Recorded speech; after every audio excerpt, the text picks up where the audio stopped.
महत्वपूर्ण जीके और जीएस पर जो है हम लोग बात करने वाले हैं। ये जीएस और जीके का महामैराथन, हाँ इसे जो है महामैराथन कहा जाएगा। और बहुत सारे प्रश्न जो आपके पेपर में आने हैं वो सवाल आपको यहीं से मिलने वाले हैं। ठीक, तो जो साथी जो है हाँ होमगार्ड भर्ती जैसे प्रतियोगी परीक्षाओं की तैयारी में लगे हुए हैं, दरोगा जैसी प्रतियोगी परीक्षाओं में लगे हुए हैं, उनके लिए ये वाला क्लास बड़ा ही महत्वपूर्ण होने वाला है। तो सबसे पहले शुरू करते हैं। पहला सवाल जो है, उत्तर प्रदेश का जो राजकीय पुष्प है इसका वैज्ञानिक नाम आपको पता है क्या नाम है भाई? उत्तर प्रदेश का राजकीय पुष्प, हाँ उत्तर प्रदेश का जो राजकीय पुष्प है क्या नाम है भाई?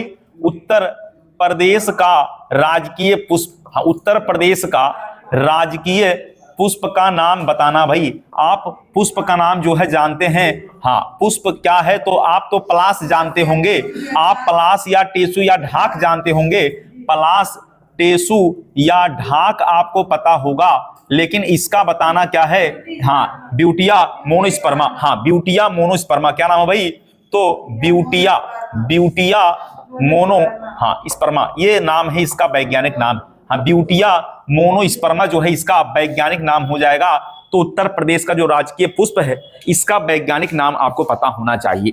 बात क्लियर हो गया भाई? तो और भी प्रश्नों पर बात करें तो मानक समय जो है, मानक समय पर बात किया जाएगा। तो ये मानक समय उत्तर प्रदेश के कहां से जो है गुजरता है? हाँ तो 82.5 डिग्री पूर्वी देशांतर। कितना? 82.5 डिग्री पूर्वी देशांतर। हाँ 82.5 डिग्री अगर पूछा जाए तो बताना है पूर्वी देशांतर। यही तो है भाई, इसी को तो समय रेखा कहते हैं। ये जो समय रेखा है, समय रेखा ये गुजरता है उत्तर प्रदेश के मिर्जापुर से। हाँ उत्तर प्रदेश के मिर्जापुर से। कहां से? तो मिर्जापुर से गुजरता है, उत्तर प्रदेश के मिर्जापुर से गुजरता है। अगर ऑप्शन में रहेगा क्या इलाहाबाद का नैनी रहेगा तो भी क्या हो जाएगा? सही हो जाएगा। लेकिन उससे सही वाला बात यह है कि ये उत्तर प्रदेश के मिर्जापुर से ही हाँ 82.5 डिग्री जो समय रेखा ये यहीं से गुजरता है, उत्तर प्रदेश के मिर्जापुर से गुजरता है। वैसे मानक समय जो है हाँ भारत के 5 राज्यों से, कितने राज्यों से? 5 राज्यों से हाँ गुजरता है, 5 राज्यों से।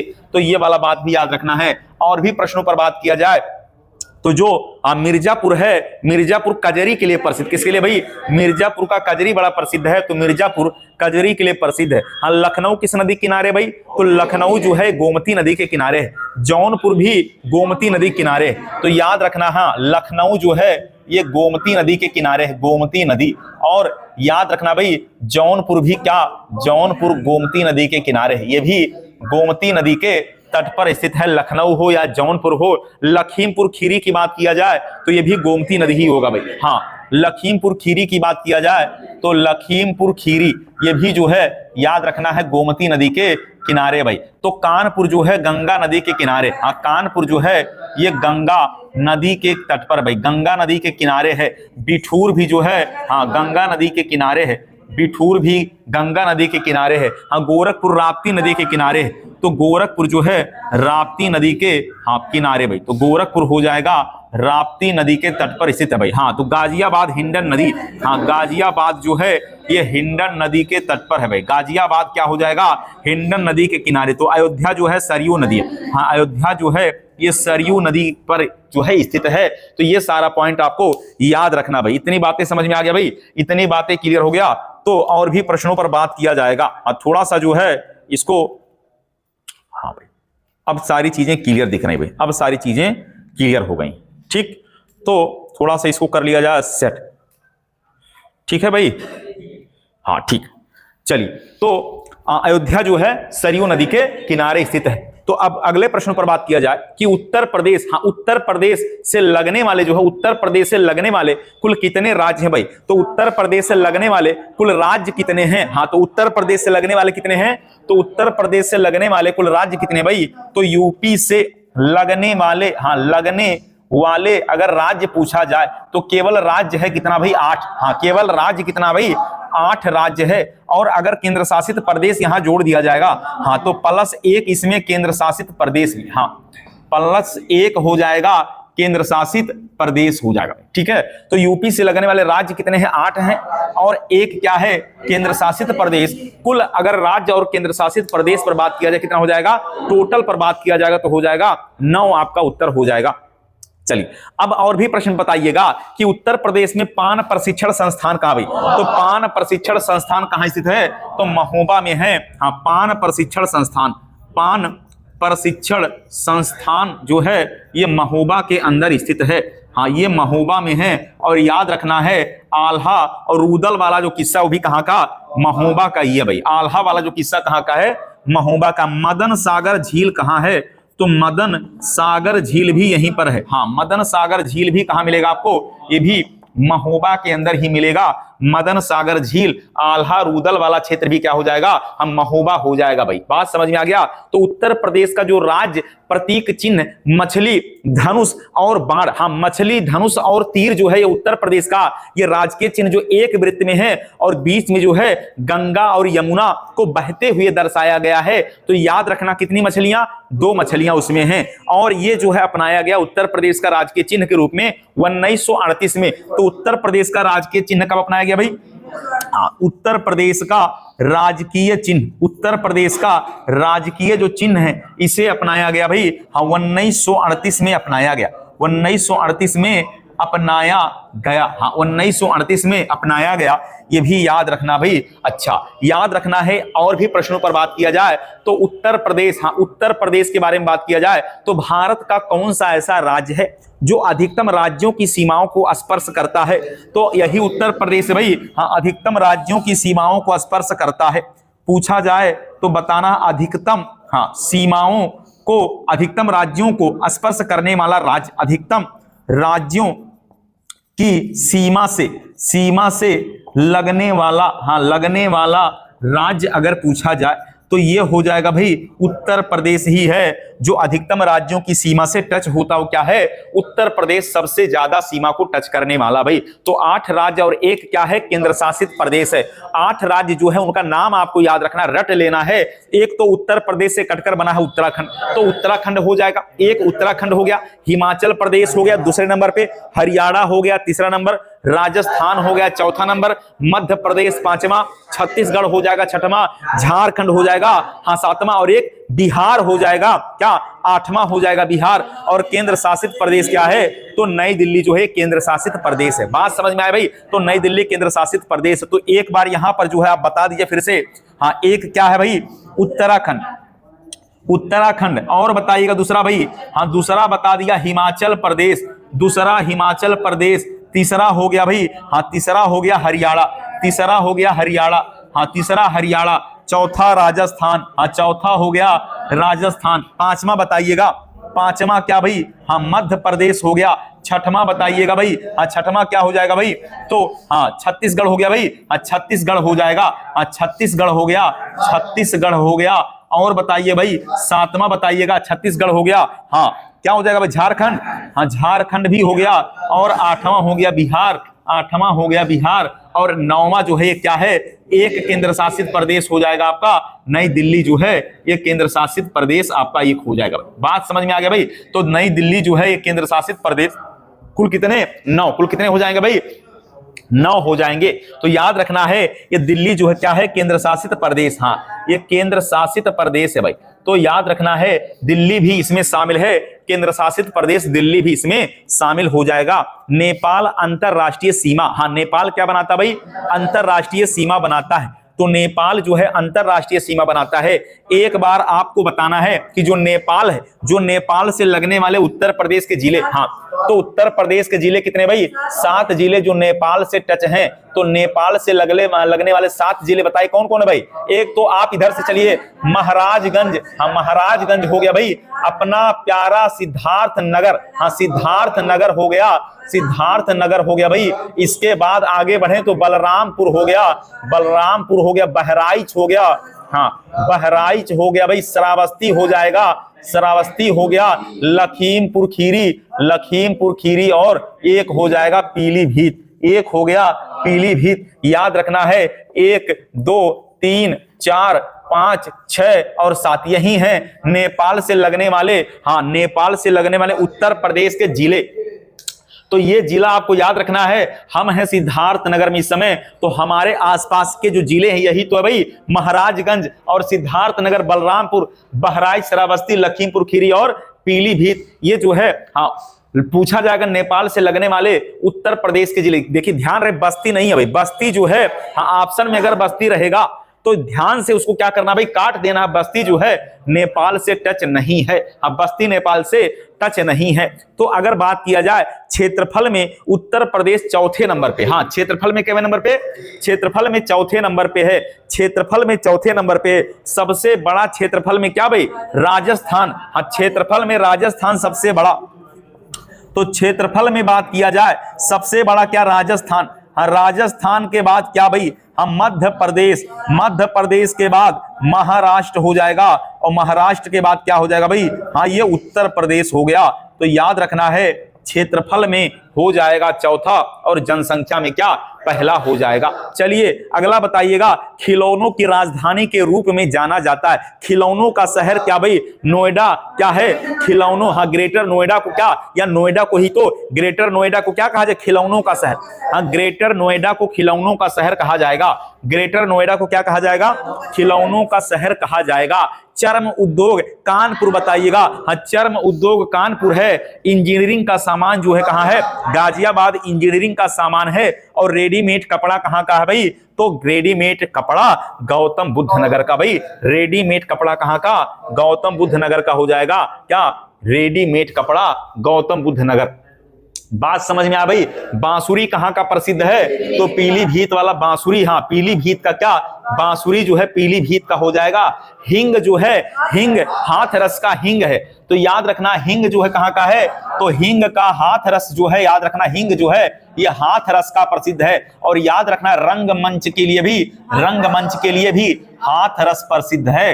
तो हाथरस रंगमंच के लिए और हिंग के लिए जो है हाँ प्रसिद्ध है। हिंग जो है याद रखना है भाई, हिंग और रंगमंच के लिए क्या? हाथरस वाला जिला बड़ा प्रसिद्ध है।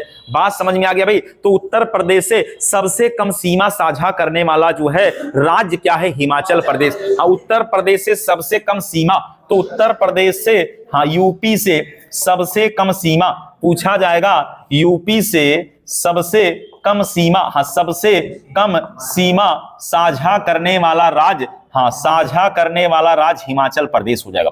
हाँ, साझा करने वाला राज्य, साझा करने वाला राज्य क्या हो जाएगा भाई? तो हिमाचल प्रदेश हो जाएगा। हिमाचल प्रदेश, हिमाचल प्रदेश, ये वाला बात याद रखना है, महत्वपूर्ण पूछा जाएगा। तो यूपी से सबसे कम सीमा, अभी यही सवाल तो पूछा था भाई। ये सवाल अभी कहां पूछा?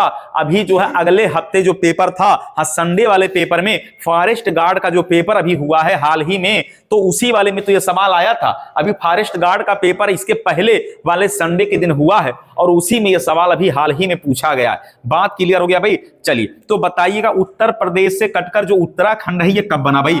तो उत्तराखंड का, हाँ उत्तराखंड बना है तो 9 नवंबर हाँ सन 2000 को क्या बन गया भाई? उत्तराखंड। उत्तराखंड बन गया। उत्तर प्रदेश से कटकर उत्तराखंड बना है। उत्तर प्रदेश से कटकर क्या बना भाई? तो उत्तराखंड। उत्तर प्रदेश के 13 जिले, कितने? 13 जिले को काट कर जो है उत्तराखंड बनाया गया। तो बिठूर किसके किनारे है? किस नदी किनारे? गंगा नदी किनारे है। गोरखपुर किस नदी किनारे है? तो राप्ती नदी किनारे है। जौनपुर किस नदी किनारे है? तो गोमती नदी किनारे है। कौशाम्बी किस नदी किनारे है? यमुना नदी। हाँ, कौशाम्बी पूछा जाए क्या बताना है? कौशाम्बी जो है यमुना नदी के किनारे भाई। तो कौशाम्बी हो जाएगा यमुना नदी के किनारे हो जाएगा। बात क्लियर हो गया भाई? हाँ, प्रतापगढ़ बताने का प्रयास करिएगा। तो जो प्रतापगढ़ है भाई ये सई नदी के किनारे, कौन सा नदी है? सई नदी के किनारे हो जाएगा। प्रतापगढ़ जो है ये सई नदी के तट पर स्थित है। तो पीतल वाला जो है बर्तन, हाँ पीतल का शहर जो है ये पूछा जाए क्या बताना है? मुरादाबाद जो है पीतल नगरी, मुरादाबाद पीतल शहर, हाँ पीतल का शहर पूछा जाएगा तो मुरादाबाद बताना है। पीतल नगरी क्या हो जाएगा? तो मुरादाबाद हो जाएगा। हाँ, पीतल नगरी क्या हो जाएगा? तो मुरादाबाद पीतल नगरी है। चलिए तो पीतल हाँ नगरी जो है ये मुरादाबाद, और पीतल की मूर्तियां जो है ये मथुरा, और घंटी और साथ ही साथ घुघरू जो है कहाँ का है? तो ये एटा का हो जाएगा। ठीक है, क्लियर हो गया भाई। चलिए और भी प्रश्न पर बात किया जाए तो थोड़ा सा जो है सवाल आपको समझ लेना है कि ऐसे ही सवाल पेपर में आने वाले हैं भाई। चलिए तो उत्तर प्रदेश का पुराना नाम अगर पूछा जाए तो संयुक्त प्रांत। हाँ, उत्तर प्रदेश का पुराना नाम अगर पूछा जाए तो यूपी का पुराना नाम जो है क्या हो जाएगा? तो यूपी का पुराना नाम जो है हो जाएगा हाँ संयुक्त प्रांत हो जाएगा भाई, संयुक्त प्रांत। उत्तर प्रदेश का पुराना नाम क्या हो जाएगा, तो संयुक्त प्रांत। इसी को तो यूनाइटेड प्रोविंस कहते हैं, इसी को क्या कहते हैं भाई, यूनाइटेड प्रोविंस कहते हैं, इसी को यूनाइटेड हाँ प्रोविंस के नाम से भी जाना जाता है। यूनाइटेड प्रोविंस माने संयुक्त प्रांत ही तो कहा जाएगा। बात समझ में आ गया। तो उत्तर प्रदेश का क्या है, ये पुराना नाम हो जाएगा। ग्रीन पार्क स्टेडियम आपको पता है, हाँ कानपुर के अंदर है। ग्रीन पार्क स्टेडियम कहाँ है, कानपुर के अंदर है। और श्री जो है भारत रत्न प्राप्त करने वाले श्री अटल बिहारी वाजपेयी, स्वर्गीय श्री अटल बिहारी वाजपेयी इकाना स्टेडियम कहाँ भाई, तो लखनऊ के अंदर है इकाना स्टेडियम। लखनऊ के अंदर कहाँ है, लखनऊ के अंदर इकाना स्टेडियम है भाई। तो इकाना स्टेडियम जो है हाँ ये लखनऊ में मिलेगा भाई। कहाँ मिलेगा, ये लखनऊ में है। और ग्रीन पार्क स्टेडियम कहाँ है, तो ग्रीन पार्क स्टेडियम जो है, ग्रीन पार्क स्टेडियम ये आपको मिलेगा कानपुर में। कानपुर जो है हाँ याद रखना भाई, यहीं पर जेके मंदिर क्या है, जेके मंदिर। हाँ जेके मंदिर अगर पूछा जाए तो ये भी कहाँ स्थित है, कानपुर में जेके मंदिर स्थित है। जेके कैंसर संस्थान कहाँ है, ये भी कानपुर के अंदर है। जेके कैंसर संस्थान कहाँ है, तो कानपुर के अंदर जेके कैंसर संस्थान, ये भी याद रखना है। जेके कैंसर संस्थान, हाँ जेके कैंसर संस्थान, जेके कैंसर संस्थान कहाँ पर मिलेगा भाई, तो कानपुर के अंदर है। कानपुर, तो कानपुर गंगा नदी के किनारे। और याद रखना है उत्तर प्रदेश का सबसे बड़ा शहर कानपुर जो गंगा नदी के किनारे है। उत्तर प्रदेश की आर्थिक राजधानी के रूप में कानपुर को जाना जाता है। उत्तर भारत का मैनचेस्टर क्या हो जाएगा, कानपुर उत्तर भारत का मैनचेस्टर हो जाएगा। और उत्तर भारत का मान्यता प्राप्त स्टॉक एक्सचेंज भी कानपुर है। उत्तर प्रदेश का मान्यता प्राप्त स्टॉक एक्सचेंज पूछा जाएगा, हाँ मान्यता प्राप्त उत्तर प्रदेश का या उत्तर भारत का मान्यता प्राप्त स्टॉक एक्सचेंज, हम मान्यता प्राप्त स्टॉक एक्सचेंज अगर पूछा जाए तो बता दीजिएगा कानपुर में। कहाँ स्थित है भाई, कानपुर के अंदर है। हाँ वैसे भारत का मान्यता प्राप्त स्टॉक एक्सचेंज बंबई में मिलेगा, कहाँ, मुंबई के अंदर मिलेगा भाई। हाँ मुंबई के अंदर मिलेगा। तो यूपी का मान्यता प्राप्त स्टॉक एक्सचेंज अगर पूछा जाए तो ये कहां पर, कानपुर के अंदर है। कहां, कानपुर के अंदर है, इसको याद रखना है। चलिए अगला सवाल बताइएगा। अगला प्रश्न आपको ये बता देना है, हाँ अगला प्रश्न है पूछा जाएगा कि बताइएगा उत्तर प्रदेश की प्रथम महिला राज्यपाल, तो राज्यपाल सरोजिनी नायडू। और मुख्यमंत्री की बात करेगा तो हाँ सुचेता कृपलानी। अब तक उत्तर प्रदेश में 2 महिलाओं ने मुख्यमंत्री के रूप में कार्य किया है। एक हाँ सुश्री मायावती जी, और दूसरा जो है नाम किसका आता है, दूसरा नाम आता है किसका, सुचेता कृपलानी। हाँ तो सुचेता कृपलानी जो है पहली थी, बाद में दूसरे नंबर पे कौन आई, तो सुश्री मायावती। तो उनका नाम भी याद रखना है।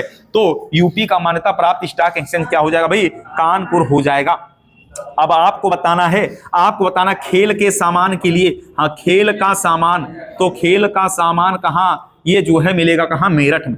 खेल के सामान के लिए क्या प्रसिद्ध है, मेरठ प्रसिद्ध है खेल के सामान के लिए। बात समझ में आ गया भाई। आपसे पूछा जाएगा कि सरगना, सरगना जो है हाँ कहाँ स्थित है, तो मेरठ में है। इसी सरगना में बेगम समरू ने क्या किया था भाई, एक प्रसिद्ध चर्च का निर्माण करवाया था। एक प्रसिद्ध जो है चर्च का निर्माण कहां करवाया था भाई, तो सरगना में। हाँ एक प्रसिद्ध चर्च का निर्माण कहां करवाया था, सरगना में एक प्रसिद्ध चर्च का निर्माण बेगम समरू ने करवाया था। किसने करवाया था, बेगम समरू ने करवाया था। चलिए अगला बताइए उत्तर मध्य सांस्कृतिक क्षेत्र का मुख्यालय कहां भाई, हाँ उत्तर मध्य सांस्कृतिक क्षेत्र का मुख्यालय, उत्तर मध्य सांस्कृतिक क्षेत्र का मुख्यालय। हाँ उत्तर मध्य जो है सांस्कृतिक अगर पूछा जाए, उत्तर मध्य सांस्कृतिक क्षेत्र का मुख्यालय, सांस्कृतिक क्षेत्र का मुख्यालय आपको मिलेगा ये प्रयागराज के अंदर। कहां मिलेगा भाई, तो प्रयागराज के अंदर, प्रयागराज में जो है उत्तर मध्य सांस्कृतिक क्षेत्र का मुख्यालय है। अगला बताइएगा इलाहाबाद का, इलाहाबाद नामकरण किसने किया था भाई, तो इलाहाबाद नामकरण,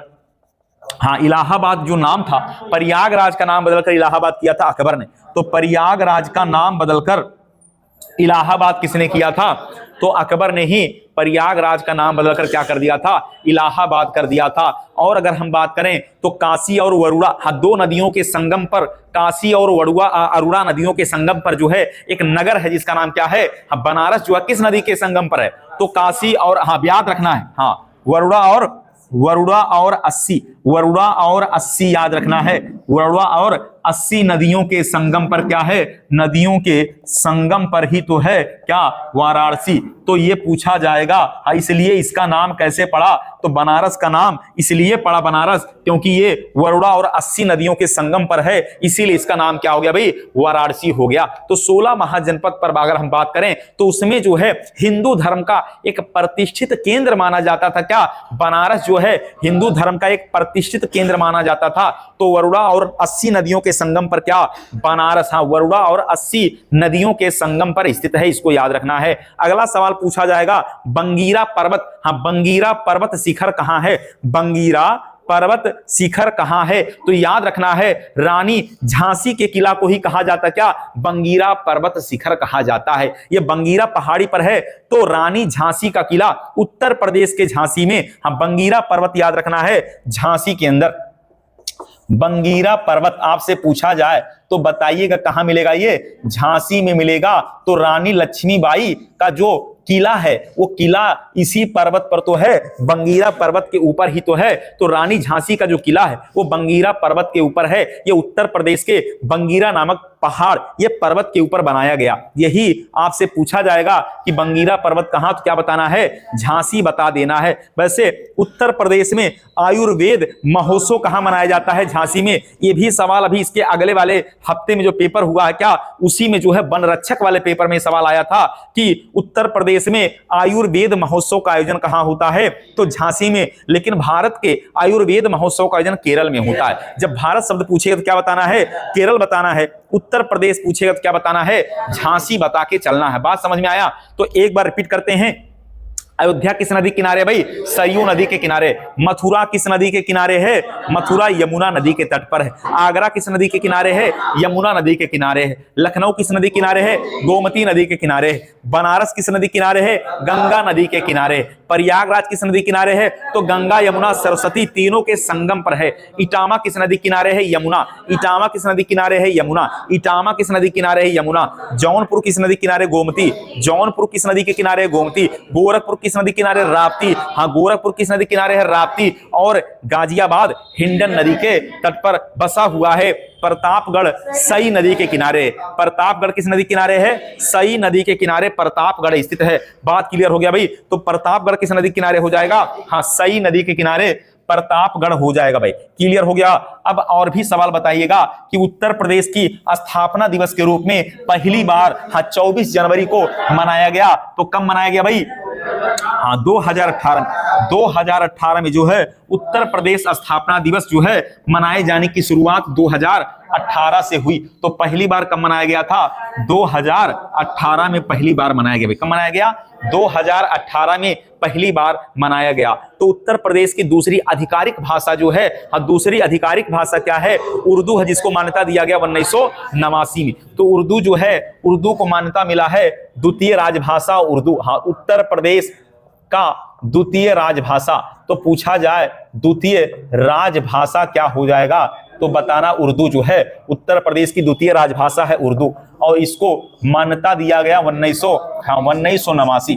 तो इसको मान्यता मिला है 1989 में उर्दू को दूसरी राजभाषा के रूप में मान्यता मिला है। तो उत्तराखंड कब बना भाई, तो नवंबर का माह था। तो उत्तराखंड जो है ये पूछा जाए 9 नवंबर। तो याद रखना है उत्तराखंड का डेट अब पूछ रहा है। तो उत्तराखंड जो है ये बना है 9 नवंबर सन 2000। और उत्तर प्रदेश के कितने जिले, हाँ उत्तर प्रदेश के 13 जिले को काटकर उत्तराखंड की स्थापना किया गया। तो 13 जिले काटकर उत्तराखंड की स्थापना किया गया। रामगंगा नेशनल पार्क उत्तराखंड में है। रामगंगा नेशनल पार्क कहां भाई, उत्तराखंड के अंदर है रामगंगा नेशनल पार्क, जिसका रामगंगा नेशनल पार्क का इसके पहले नाम था जिम कार्बेट नेशनल का। हाँ तो याद रखना भाई, तो रामगंगा नेशनल पार्क, हाँ नेशनल पार्क ये जो है आपको मिलेगा कहां पर, तो वर्तमान में ये उत्तराखंड के अंदर है रामगंगा नेशनल पार्क। इसके पहले इसका नाम था जिम कार्बेट नेशनल पार्क, उसके पहले इसका नाम था हेली नेशनल पार्क। क्या नाम था, हेली नेशनल पार्क। बात समझ में आ गया? तो उत्तर प्रदेश में मान्यता प्राप्त स्टॉक एक्सचेंज कहां है, कानपुर के अंदर। कहां भाई, उत्तर प्रदेश वाला कानपुर के अंदर है। वार्निश के लिए कानपुर प्रसिद्ध है। हाँ याद रखना, वार्निश के लिए भी क्या प्रसिद्ध है, जूते वाले पॉलिश के लिए भी क्या प्रसिद्ध है, कानपुर ही जेके कैंसर संस्थान कहाँ है? कानपुर में है। या जेके मंदिर भी कहाँ है? कानपुर में है। उत्तर प्रदेश का मैनचेस्टर या उत्तर भारत का मैनचेस्टर क्या हो जाएगा? तो कानपुर उत्तर भारत का मैनचेस्टर भी कानपुर हो जाएगा। बात समझ में आ गया? चलिए, तो उत्तर प्रदेश में जो मान्यता प्राप्त स्टॉक एक्सचेंज है, हाँ, उस समय प्रणब मुखर्जी, क्या प्रणब मुखर्जी जो है क्या थे भाई? तो प्रणब मुखर्जी राष्ट्रपति थे और उन्हीं ने तो इसका उद्घाटन किया था। प्रणब मुखर्जी ने ही क्या किया था भाई? 1982 में क्या किया था? इसका उद्घाटन। नहीं, प्रणब मुखर्जी नहीं, 1982 में वित्त मंत्री थे। वित्त मंत्री थे तब उन्होंने उद्घाटन किया था और आगे चलकर वही राष्ट्रपति भी बने। तो 1982, याद रखना, बिल्कुल करेक्ट। तो 1982 में प्रणब मुखर्जी जो वित्त मंत्री थे उन्होंने ही उद्घाटन किया था, याद रखना है। अगर पूछा जाए कि उत्तर प्रदेश का जो मान्यता प्राप्त स्टॉक एक्सचेंज है इसका उद्घाटन किसने किया था? तो वित्त मंत्री, उस समय के वित्त मंत्री थे कौन? प्रणब मुखर्जी। 1982 में प्रणब मुखर्जी ने ही क्या किया था भाई? उस समय हाँ किया था उसका उद्घाटन। अभी बताइएगा वर्तमान में वित्त मंत्री कौन भाई? वर्तमान में वित्त मंत्री कौन? हाँ, तो इस समय वित्त मंत्री कौन है? निर्मला सीतारमण। हाँ, निर्मला सीतारमण जी जो है इस समय क्या है? वित्त मंत्री है। वैसे वित्त आयोग का उल्लेख किसमें भाई? वित्त आयोग का उल्लेख किसमें है? तो 280 में क्या है? अनुच्छेद 280। हाँ, याद रखना है जो आर्टिकल है, हाँ, जो आर्टिकल है 280, इसी में वित्त आयोग का उल्लेख, इसी में वित्त आयोग का उल्लेख है। बात समझ में आ गया? चलिए, आपसे सवाल पूछा जाएगा कि वित्त आयोग का मुख्य कार्य क्या होता है? तो क्या काम होता है? हाँ, केंद्र और राज्यों के बीच में पैसों का बंटवारा करना। हाँ, तो पूछा जाएगा केंद्र और राज्यों के बीच में करों का बंटवारा, केंद्र और राज्यों के बीच क्या करना भाई? हाँ, पैसे माने कर का बंटवारा, करों का, टैक्स का बंटवारा, करों का क्या करना है? बंटवारा करना है। और ये भी याद रखना है कि वित्त आयोग जो है ये 5 वर्ष में इसका गठन होता। कितने साल में? हाँ, 5 साल में इसका गठन किया जाता है। और इसका काम ही होता क्या करना? इसका काम होता है कि जो टैक्स है उसका केंद्र और राज्यों के बीच में क्या करना? डिवाइडेशन करना, बंटवारा करना, यही इसका क्या होता है भाई? काम होता। बात समझ में आ गया? चलिए, आपसे और भी सवाल पूछा जाएगा कि भारत की आम राजधानी किसे? मैंगो कैपिटल क्या भाई? आम राजधानी क्या है? तो मलिहाबाद। हाँ, उत्तर प्रदेश की आम राजधानी अगर पूछा जाए, उत्तर प्रदेश की आम्र राजधानी, उत्तर प्रदेश की अगर पूछा जाए क्या आम्र राजधानी किसे कहा जाता है? तो मैंगो कैपिटल हो जाएगा मलिहाबाद। क्या हो जाएगा भाई? हम मलिहाबाद जो है ये आम के लिए प्रसिद्ध भाई। तो मलिहाबाद कहां पड़ता? लखनऊ के अंदर। कहां पड़ता भाई? लखनऊ के अंदर पड़ता। इसी को कहते हैं आम्र राजधानी। तो मलिहाबाद को क्या कहते हैं? आम्र राजधानी कहते हैं। वैसे मैंगो रिसर्च इंस्टीट्यूट लखनऊ के अंदर है। हाँ, इसी यहीं पर है मैंगो रिसर्च इंस्टीट्यूट। कहां है? तो ये आपको लखनऊ में मिलेगा। आम अनुसंधान संस्थान कहां है? तो लखनऊ के अंदर है। तो आम्र राजधानी मलिहाबाद को कहा जाता है। और मलिहाबाद कहां भाई? लखनऊ के अंदर मलिहाबाद पड़ता है। बात समझ में आ गया भाई? फिर आपसे पूछा जाएगा कि बताइएगा टपका किस फसल का नाम है? टपका, तो टपका जो है आम का ही तो फसल है। हाँ, टपक जाता है, टपक जाता वही तो है क्या? टपका जो है, टपका किसके लिए प्रसिद्ध? कौन सा फसल है? तो आम के लिए टपका याद रखना है। चलिए, एक सवाल और पूछ लेते हैं, वह कौन सा आम है जिसके अंदर गुठली नहीं भाई? हाँ, सिंधु आम, जिसमें क्या नहीं होता भाई? इसमें गुठली नहीं होता है। सिंधु आम के अंदर क्या नहीं होता? तो सिंधु जो आम है ये आम की एक प्रजाति है। हाँ, एक प्रजाति है। अब आप जो है ये आम की प्रजाति, इसमें क्या नहीं पाया जाता? इसमें गुठली नहीं पाया जाता, इसमें गुठली नहीं होता। तो आप इसको बताएंगे भाई कि जब गुठली नहीं होता तो आम का पौधा ये कैसे लगता होगा? ये बात भी जो है सोचने योग्य है कि सिंधु आम की एक ऐसी प्रजाति इसमें क्या नहीं होता भाई? गुठली ही नहीं होता। ये वाला आम बड़ा लोकल नहीं है भाई, ये बड़ा महंगा आम है। एक आम और जान लीजिए, भारत में सबसे महंगे आमों में एक नाम आता है अल्फांसो। तो अल्फांसो आम क्या भाई? महाराष्ट्र, याद रखना है। हाँ, ये भी अल्फांसो जो है ये भी क्या है? ये भी आम का एक प्रजाति, आम की एक प्रजाति। और ये जो है आम बड़ा महंगा होता भाई। हाँ, तो अल्फांसो भी क्या है, एक मैंगो आम की एक प्रजाति, और ये भी क्या बड़ा महंगा आम होता है। बात समझ में आया भाई, ये बड़ा महंगा आम होता है क्या, अल्फांसो। महाराष्ट्र के अंदर, कहां, महाराष्ट्र के अंदर, याद रखना। चलिए और भी बात करें तो उत्तर प्रदेश के यशस्वी मुख्यमंत्री जी योगी आदित्यनाथ जी का मूल नाम अजय सिंह बिष्ट है। क्या नाम है भाई, अजय सिंह बिष्ट है। इनका जन्म 5 जून 1972 को, 5 जून 1972 को इनका जन्म उत्तराखंड के पौड़ी में, 5 जून 1972 इनका जन्म पौड़ी गढ़वाल जिले में हुआ था। कहां, पौड़ी गढ़वाल जिले में हुआ था। तो योगी जी का जन्म हुआ कहां, पौड़ी गढ़वाल, हाँ पौड़ी गढ़वाल उत्तराखंड, याद रखना है। पौड़ी गढ़वाल जिला कहां पड़ता भाई, हाँ उत्तराखंड में इनका जन्म हुआ। तो याद रखना है उत्तराखंड में 5 जून 1972 में इनका जन्म हुआ है। पौड़ी गढ़वाल जिला के अंदर जो है, हाँ पौड़ी गढ़वाल जिले में किसका जन्म हुआ भाई, 5 जून 1972 को, हाँ योगी अर्थात अजय सिंह बिष्ट का जन्म हुआ भाई।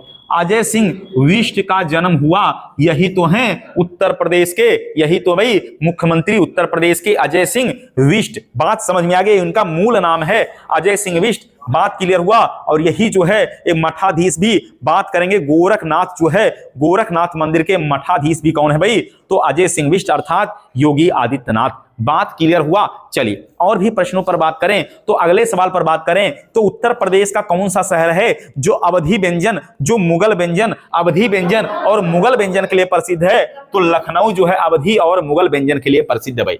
तो अवधी और, हाँ अवधी व्यंजन और मुगल व्यंजन के लिए प्रसिद्ध है। अवधी और मुगल व्यंजन के लिए प्रसिद्ध है क्या, लखनऊ। नजाकत का शहर है लखनऊ, नफासत का शहर भी है लखनऊ। तो नजाकत का शहर हो जाएगा नजाकत या नफासत, या नफासत का शहर आपका क्या है भाई, लखनऊ है। तो नजाकत और नफासत का शहर भी क्या है, लखनऊ है भाई। तो ये वाला बात भी याद रखना, बड़ा महत्वपूर्ण पॉइंट है, पूछा जाएगा। बात समझ में आए तो अवधी और मुगल व्यंजनों के लिए प्रसिद्ध है क्या, लखनऊ प्रसिद्ध है। यहां पर आपको दमपुक्त मिलेगा क्या, दमपुक्त जैसे व्यंजन मिलेंगे। ये दमपुक्त कौन सा व्यंजन है भाई, तो ये जो है दमपुक्त जो है, ये खड़ा जो है मुर्गा फ्राई है वही है क्या, अरे यही तो दमपुक्त जो है क्या है, एक व्यंजन है, एक नॉन वेज व्यंजन है। नॉन वेज क्या व्यंजन दमपुक्त है, ये सवाल भी पेपर में आ चुका है कि दमपुक्त क्या है, तो एक नॉन वेज व्यंजन है। और दस्तरखान जो है ये भी व्यंजन करने से पहले, भोजन करने से पहले जो बिछाया जाता है उसी को क्या कहते हैं, दस्तरखान कहते हैं। क्या कहते हैं भाई, दस्तरखान कहते हैं। राजस्व परिषद पूछा जाएगा, उत्तर प्रदेश में राजस्व परिषद की स्थापना कहां हुई, उत्तर प्रदेश के अंदर राजस्व परिषद की स्थापना कहां हुई है, तो प्रयागराज में। राजस्व परिषद की स्थापना कहां हुआ, तो प्रयागराज में राजस्व परिषद की स्थापना, हाँ प्रयागराज में 1831 में। कब हुआ था भाई, 1831 में राजस्व परिषद की स्थापना, याद रखना है राजस्व परिषद की स्थापना 1831 कहां पर, तो प्रयागराज के अंदर। याद रखना राजस्व परिषद की स्थापना कहां हुआ है, तो राजस्व परिषद जो है, हाँ राजस्व परिषद की स्थापना अगर पूछा जाए तो बताना, हाँ बता रहे भाई। तो ये राजस्व परिषद की स्थापना 1831 में कहां हुआ है, प्रयागराज में हुआ। कहां हुआ भाई, प्रयागराज के अंदर हुआ है। तो आप कहेंगे ये राजस्व परिषद है क्या, ये करता क्या है, तो ये जो राजस्व परिषद है इसका काम होता किराया की समस्या, राजस्व के संग्रह की समस्या, कर्मचारियों के नियंत्रण की समस्या, राजस्व के कानून की समस्या, राजस्व प्रशासन की समस्या, स्टाम्प शुल्क की समस्या, उत्पाद शुल्क की समस्या, अफीम आयकर की समस्या और बहुत सारे राजस्व संबंधी कार्य कहां से संचालित होते हैं, यही प्रयागराज से संचालित होते हैं। ये बात समझ में आ गया भाई। तो ये सभी जो है उत्तर प्रदेश में जितने भी जो है उत्तर प्रदेश के अंदर निपटान हम बात करें, चाहे वो राजस्व से संबंधित हो, अफीम टैक्स से संबंधित हो, कोई भी कर हो, कोई टैक्स हो, उन सभी का कार्य जो है कहां से देखा जाता है, तो प्रयागराज से देखा जाता है। इसीलिए इसका नाम ही है राजस्व परिषद। क्या नाम है भाई, राजस्व परिषद। कहां, प्रयागराज के अंदर। कहां स्थित है, प्रयागराज के अंदर स्थित है। तो वहीं जो है 1831 जब से ये बना था तब से ये वहीं पर जो है प्रयागराज के अंदर ही स्थित है और कहीं नहीं है भाई। बात समझ में आया। तो जो डीएम साहब हमारे हैं, डीएम साहब जो होते हैं भाई, ये भी राजस्व का क्या करते हैं, संग्रह करने का काम करते हैं और सारा पैसा राजस्व का इकट्ठा करके हिसाब कहां देते होंगे, प्रयागराज में हिसाब देते होंगे। ये वाला बात भी याद रखना है। इसीलिए क्या बनाया गया, राजस्व परिषद बोर्ड बनाया गया। कहां पर, प्रयागराज के अंदर बनाया गया। अब आप बताइएगा कि भारत के कुल भौगोलिक क्षेत्रफल का उत्तर प्रदेश का क्षेत्रफल कै % है? उत्तर प्रदेश का क्षेत्रफल 7.33% है। तो भारत के भौगोलिक क्षेत्रफल का उत्तर प्रदेश, याद रखना भाई, हम भारत के भौगोलिक क्षेत्रफल का, भारत के भौगोलिक क्षेत्रफल का, भारत के भौगोलिक क्षेत्रफल का उत्तर प्रदेश कितना % है? तो 7.33% है भाई। कितना है? 7.33% है। हाँ, 7.33% है, याद रखना है। तो भारत का जो भौगोलिक क्षेत्रफल है उसका उत्तर प्रदेश 7.33 है। तो अगर हम बात करें दुनिया के क्षेत्रफल में, दुनिया के क्षेत्रफल में भारत का क्षेत्रफल अगर बात करेंगे तो 2.4%, हाँ 2.4% आएगा। विश्व के क्षेत्रफल में, विश्व के क्षेत्रफल में, हाँ उत्तर प्रदेश नहीं, उत्तर प्रदेश, विश्व के क्षेत्रफल में भारत 2.4 है और भारत के क्षेत्रफल में उत्तर प्रदेश कितना है? 7.33% है भाई। ये वाला बात याद रखना है। चलिए और भी प्रश्न पर बात करेंगे। तो बताइएगा कि कौन सा जिला क्षेत्रफल में, उत्तर प्रदेश का कौन सा जिला क्षेत्रफल में, हाँ सबसे बड़ा तो लखीमपुर खीरी है, हाँ सबसे छोटा बताइएगा, सबसे छोटा क्या हो जाएगा भाई? तो सबसे छोटा हो जाएगा हापुड़। क्या भाई? सबसे छोटा हापुड़ है। सबसे बड़ा क्या है? लखीमपुर खीरी सबसे बड़ा, और हापुड़ क्या है? सबसे छोटा। हाँ, हापुड़ सबसे छोटा माना जाएगा। बात क्लियर हुआ भाई? तो हापुड़ क्या हो जाएगा भाई? सबसे छोटा हापुड़ है और सबसे बड़ा क्या हो जाएगा? तो लखीमपुर खीरी हो जाएगा। और बताइएगा कि थारुओं के लिए एक महाविद्यालय का निर्माण कहां किया गया? तो थारुओं के लिए एक महाविद्यालय बनाया गया भाई। हाँ, थारुओं के लिए हाँ एक महाविद्यालय कहां बनाया गया? तो थारुओं के लिए एक महाविद्यालय का निर्माण हुआ है कहां पर? लखीमपुर खीरी में। हाँ, ये कहां बना भाई? तो लखीमपुर खीरी के अंदर बना है। ये लखीमपुर खीरी के अंदर बना है, याद रखना है। कुशीनगर में जो है ट्रांसजेंडर विश्वविद्यालय, क्या ट्रांसजेंडर विश्वविद्यालय कहां मिलेगा आपको? कुशीनगर में। हाँ, ट्रांसजेंडर जो है विश्वविद्यालय कहां है? कुशीनगर में। कुशीनगर के अंदर ट्रांसजेंडर विश्वविद्यालय है। महिला विश्वविद्यालय गोरखपुर में। हम महिला विश्वविद्यालय कहां पर? गोरखपुर के अंदर महिला विश्वविद्यालय कहां हो जाएगा? तो गोरखपुर के अंदर क्या हो जाएगा भाई? महिला विश्वविद्यालय गोरखपुर, याद रखना। बात समझ में आया भाई? इतनी बातें। तो और भी बताइएगा, अब हमें बताइएगा कि भारत के लिए संविधान सभा का विचार सबसे पहले किसके मन में आया? तो यमियन राय। तो भारत के लिए संविधान सभा का विचार किसके मन में आया था भाई? तो संविधान सभा का विचार, हाँ संविधान सभा का विचार सबसे पहले यमियन राय। हाँ, संविधान सभा का विचार बिल्कुल करेक्ट भाई। संविधान सभा का विचार जो है ये सर्वप्रथम किसके मन में आया था? सबसे पहले, हाँ ये आया था किसके? तो सबसे पहले आया था भाई ये, हाँ संविधान सभा का विचार सर्वप्रथम ये आया था भाई यमियन राय। हाँ, यमियन राय के मन में पहली बार संविधान सभा का विचार यमियन राय। बात समझ में आ गया? अगला सवाल बताइएगा कि वह कौन सा ग्रह है जो नीचे से देखने पर लाल रंग का दिखाई देता है और जहां जीवन की संभावना है? हम मीथेन गैस भी पाया गया है, अभी जल की संभावना बनी हुई है। तो मंगल ग्रह क्या हो जाएगा भाई? मंगल ग्रह है जहां पर क्या जीवन की संभावना, वहां पर अभी पर मीथेन गैस पाया गया है। और साथ ही साथ याद रखना, नीचे से देखने पर कैसा दिखाई देता है? लाल तरह दिखाई देता। कैसा दिखाई देता भाई? लाल ग्रह की भांति दिखाई देता है। तो क्या है? मंगल ग्रह हो जाएगा। बात समझ में आ गया भाई? और भी सवाल पर बात किया जाए तो भारत के जनसंख्या के इतिहास में 1901 से लेकर 1921 का जो समय है उसको किस रूप में जाना जाता है? 1901 से 1921 का जो समय है उसको गतिहीन क्या कहते हैं भाई? गतिहीन चरण कहते हैं। क्या कहते हैं? गतिहीन चरण कहते हैं। ये सवाल तो हमने आपको पहले बताया भाई, ये सवाल बताया है कि जनसंख्या के इतिहास में, हाँ जनसंख्या के इतिहास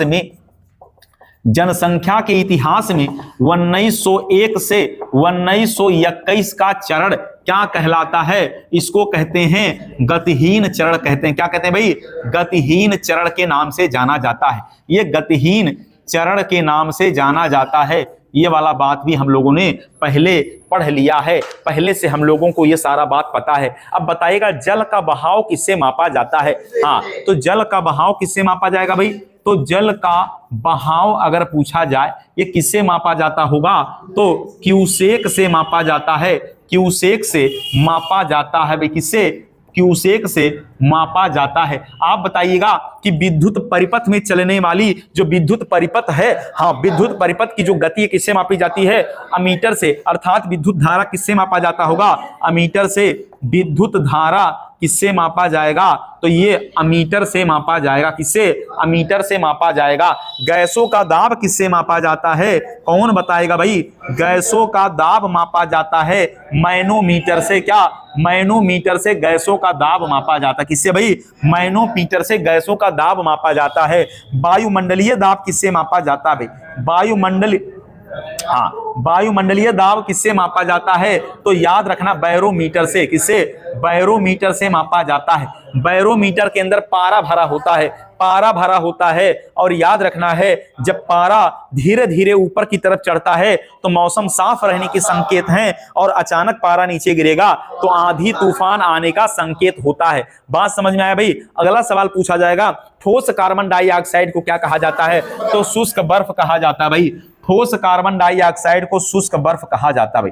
ठोस कार्बन डाइऑक्साइड, हाँ, ठोस कार्बन डाइऑक्साइड को क्या कहते हैं भाई? तो इसको जो है शुष्क बर्फ के रूप में जाना जाता है। इसको शुष्क बर्फ कहा जाता है। क्या कहा जाएगा भाई? शुष्क बर्फ कहा जाएगा। ये वाला बात भी आपको याद रखना है। जैव भार का पिरामिड पारिस्थितिकी तंत्र में जैव भार का जो पिरामिड होता है यह उल्टा बना होता किसमें? ये किसमें उल्टा बना होता है? जैव भार का पिरामिड पूछा जाएगा। पारिस्थितिकी तंत्र में जैव भार का जो पिरामिड है यह उल्टा बना होता है। यह किसमें बना होता है? वन में बना होता है, तालाब के पारिस्थितिकी तंत्र में बना होता है, मरुस्थल में बना होता है, चारागाह में बना होता है। तो किसमें? ऐसे करके 4 ऑप्शन आएगा, उसमें से एक वाला बात आपको बताना है कि जैव मंडल का जो पिरामिड है वो उल्टा किसमें बना होता है। यह सवाल मोस्ट इंपॉर्टेंट है भाई। क्या है भाई? Most important. तो किसमें बना होगा भाई? हाँ, उल्टा बना होगा तालाब में। क्या? तालाब। तो याद रखना, जैव मंडल का, हाँ, जैव मंडल में पारिस्थितिकी तंत्र का पिरामिड उल्टा किसमें बना होता है? तो तालाब पारिस्थितिकी क्षेत्र। याद रखना है, उल्टा पिरामिड किसमें बना होता है? तो उल्टा जो है पिरामिड अगर पूछा जाए ये बना होता है तालाब। क्या बताना भाई? तालाब पारिस्थितिकी क्षेत्र बताना है। हाँ, तालाब पारिस्थितिकी क्षेत्र में जो है उल्टा पिरामिड क्या होता भाई? बना होता है, बना होता है। तो ये सवाल आपका इन्वायरमेंट जैसे, हाँ, इन्वायरमेंट से पूछा जा सकता है। चलिए, अफ्रीका में कालाहारी मरुस्थल, अफ्रीका में कालाहारी मरुस्थल जो रेगिस्तान है वहां पर पाए जाने वाले जो वन है वो कैसे बंद है भाई? कैसे वन है? तो याद रखना है, अफ्रीका के कालाहारी, तो अफ्रीका के अंदर क्या? कालाहारी मरुस्थल, कालाहारी जो मरुस्थल है, जो कालाहारी मरुस्थल है, यहां पर पाए जाने वाले वन क्या हैं? उष्ण, हाँ, कटिबंधीय। क्या नाम है भाई? उष्ण कटिबंधीय वन। क्या नाम है? तो उष्ण कटिबंधीय वन याद रखना है, उष्ण कटिबंधीय वन याद रखना है। चलिए अगला सवाल बताइएगा, एक बीमारी जो महिलाओं में होती है, बीमारी का नाम है उपदंस। क्या नाम है? उपदंस है, या उस बीमारी को कहते हैं सिफिलिस कहते हैं। क्या? सिफिलिस भी कहते हैं। यह बीमारी जो है महिलाओं में फैलता है, पुरुषों में नहीं फैलता। ये यौन संक्रामक रोग है। हाँ, ये क्या है? यौन संक्रामक रोग है। तो सवाल पेपर में आपसे पूछा जाएगा कि जो सिफिलिस है ये कैसा रोग है? तो बताइएगा कि यौन संक्रमण रोग के अंतर्गत आता है। किसमें आता भाई? तो यौन संक्रमण रोग के रूप में जाना जाता है। क्या ये सवाल आपके दरोगा में आया कि नहीं आया? अरे ये सवाल आपके दरोगा में पूछा था कि उपदंस रोग ये, हाँ, ये यौन क्रियाओं से फैलने वाला रोग है और ये महिलाओं में ही फैलता है। ये वाला बात याद रखना है। बात समझ में आया भाई? अगला बताइएगा, हीमोफीलिया एक ऐसी बीमारी, हीमोफीलिया बीमारी आनुवांशिक है। हीमोफीलिया जो बीमारी है वो आनुवांशिक बीमारी है।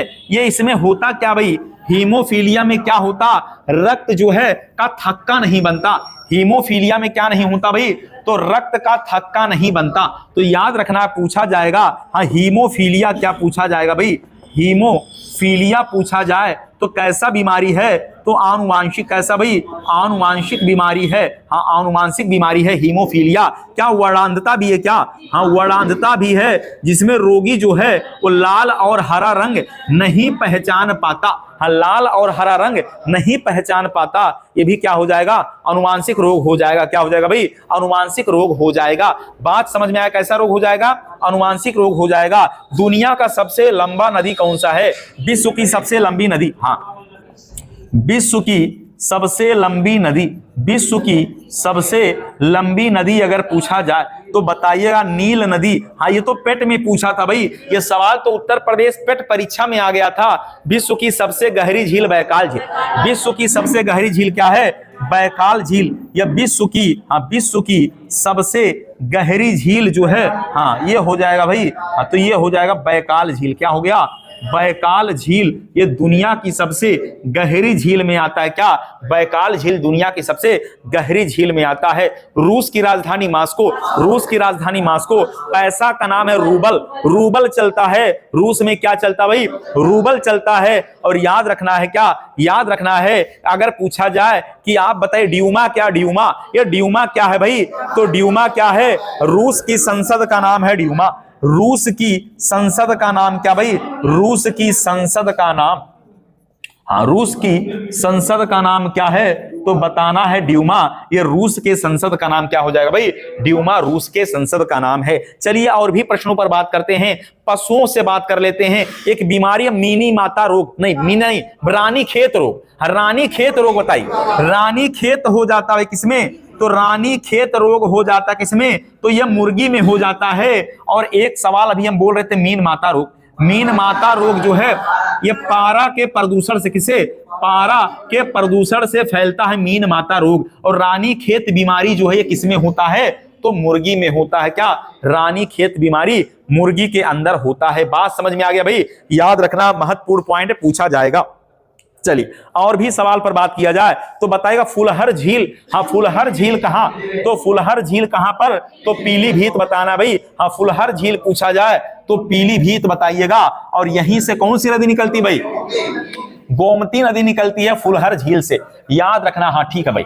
चलिए तो पूछा जाएगा कि फुलहर झील कहां से निकलती है या फुलहर झील कहां है, तो ये पीलीभीत में है। और यहीं से, इसी झील से निकलता क्या, गोमती नदी यहीं से निकलता है। हाँ तो गोमती नदी यहीं से निकलता भाई। गोमती नदी कहां से निकलता है, तो फुलहर झील से ही गोमती नदी निकलता है। फूलों की घाटी उत्तराखंड में, हाँ फूलों की घाटी कहां भाई, तो फूलों की घाटी जो है, फूलों की घाटी अगर पूछा जाए तो ये कहां मिलेगा, तो उत्तराखंड के अंदर। क्या भाई, फूलों की घाटी कहां, उत्तराखंड के अंदर है। चलिए चीनी का कटोरा बताइएगा, उत्तर प्रदेश को क्या कहते हैं भाई, चीनी का कटोरा उत्तर प्रदेश को कहते हैं। तो हाँ चीनी का कटोरा इसे कहते हैं, तो ये उत्तर प्रदेश को कहा जाएगा। हाँ उत्तर प्रदेश को चीनी का कटोरा कहा जाएगा। और आपसे पूछा जाएगा कि उत्तर प्रदेश में किस जिले को धान का कटोरा कहते हैं, तो चंदौली। तो उत्तर प्रदेश में, हाँ यूपी में किस जिले को, हाँ किस जिले को क्या कहा जाता भाई, धान का, हाँ धान का जो है कटोरा कहा जाता है। तो इसका उत्तर हो जाएगा चंदौली। क्या हो जाएगा भाई, चंदौली हो जाएगा। याद रखना चंद्रप्रभा वन्यजीव विहार कहाँ है, तो चंद्रप्रभा वन्यजीव विहार याद रखना ये भी। हाँ ये नेशनल पार्क भी ये कहाँ मिलेगा भाई, तो ये चंदौली के अंदर, ये चंदौली के अंदर। बात समझ में आ गया, कहाँ है, चंदौली के अंदर मिलेगा। दुधवा नेशनल पार्क कहाँ भाई, लखीमपुर खीरी में। दुधवा नेशनल पार्क कहाँ भाई, लखीमपुर खीरी के अंदर। दुधवा नेशनल पार्क याद रखना है, ये आपको मिलेगा लखीमपुर खीरी के अंदर। लखीमपुर खीरी में स्थित है क्या, दुधवा नेशनल पार्क लखीमपुर खीरी में है। अगला सवाल बताइएगा कि भारत के अंदर ग्राम प्रधान का चुनाव लड़ने के लिए उम्र कितना होना चाहिए, तो याद रखना है, हाँ उत्तर प्रदेश हो चाहे भारत की बात करे तो अगर पूछा जाए कि गांव में जो है ग्राम पंचायत का सदस्य, ग्राम पंचायत सदस्य या मुखिया बनने के लिए के लिए जो न्यूनतम उम्र है, जो न्यूनतम आयु है वो कितना होना चाहिए? यह होना चाहिए 21 वर्ष होना चाहिए। और विधायक बनना है, विधानसभा में जाना है तो न्यूनतम आयु सीमा कितना? हाँ 25 साल होना चाहिए। विधान परिषद में जाना है तो उसके लिए कितना होना चाहिए? 30 साल होना चाहिए। कितना होना चाहिए भाई? 30 साल होना चाहिए। बात समझ में आ गया भाई? चलिए, तो यहां पर हाँ अभी जो है हम लोग क्लास ले रहे हैं सिद्धार्थनगर सदर, यहाँ के जो है विधायक जी हैं श्याम धनी राही जी। तो विधायक बनने के लिए न्यूनतम आयु कितना तो होना चाहिए? कितना? 25 वर्ष होना चाहिए। हाँ, अगर हम बात करें यहाँ के जो है विधान परिषद के सदस्य कौन है भाई? श्री ध्रुव कुमार त्रिपाठी जी हैं। तो ध्रुव कुमार त्रिपाठी जी जो हैं, याद रखना अगर विधान परिषद में बनना है तो कितना होना चाहिए?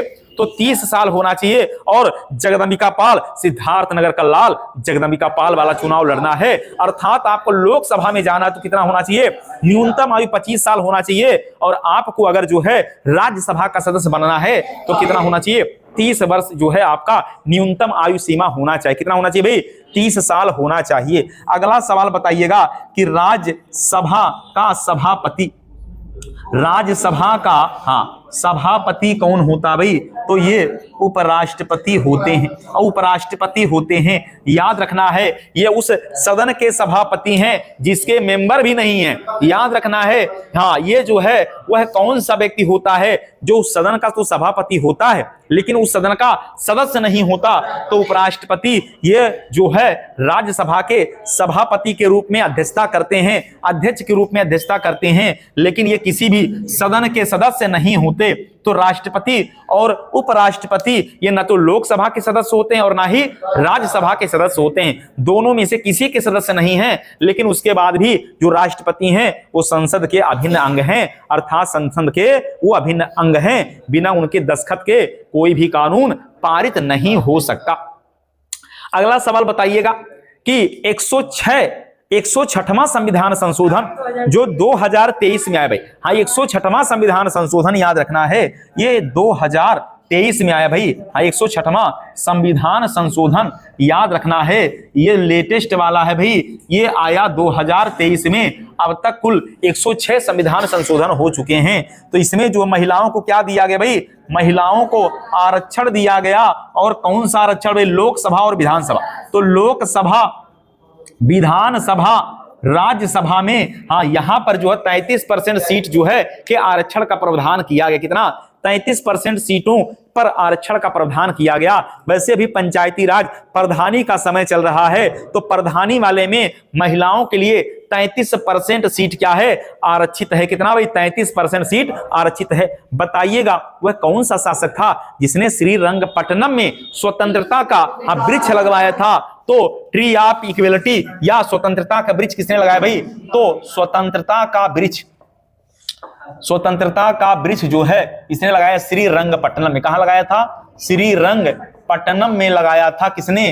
तो याद रखना है टीपू सुल्तान। क्या नाम था भाई? टीपू सुल्तान के द्वारा हाँ स्वतंत्रता का वृक्ष लगवाया गया था। कहां पर जो है? तो श्रीरंगपट्टनम में लगाया गया था। अगला सवाल बताइएगा कि हाई कोर्ट की स्थापना, हाँ हाई कोर्ट भारत में, हाई कोर्ट की स्थापना भारत में कब हुआ? तो बताइएगा 1862 में। कितने हाई कोर्ट बने भाई?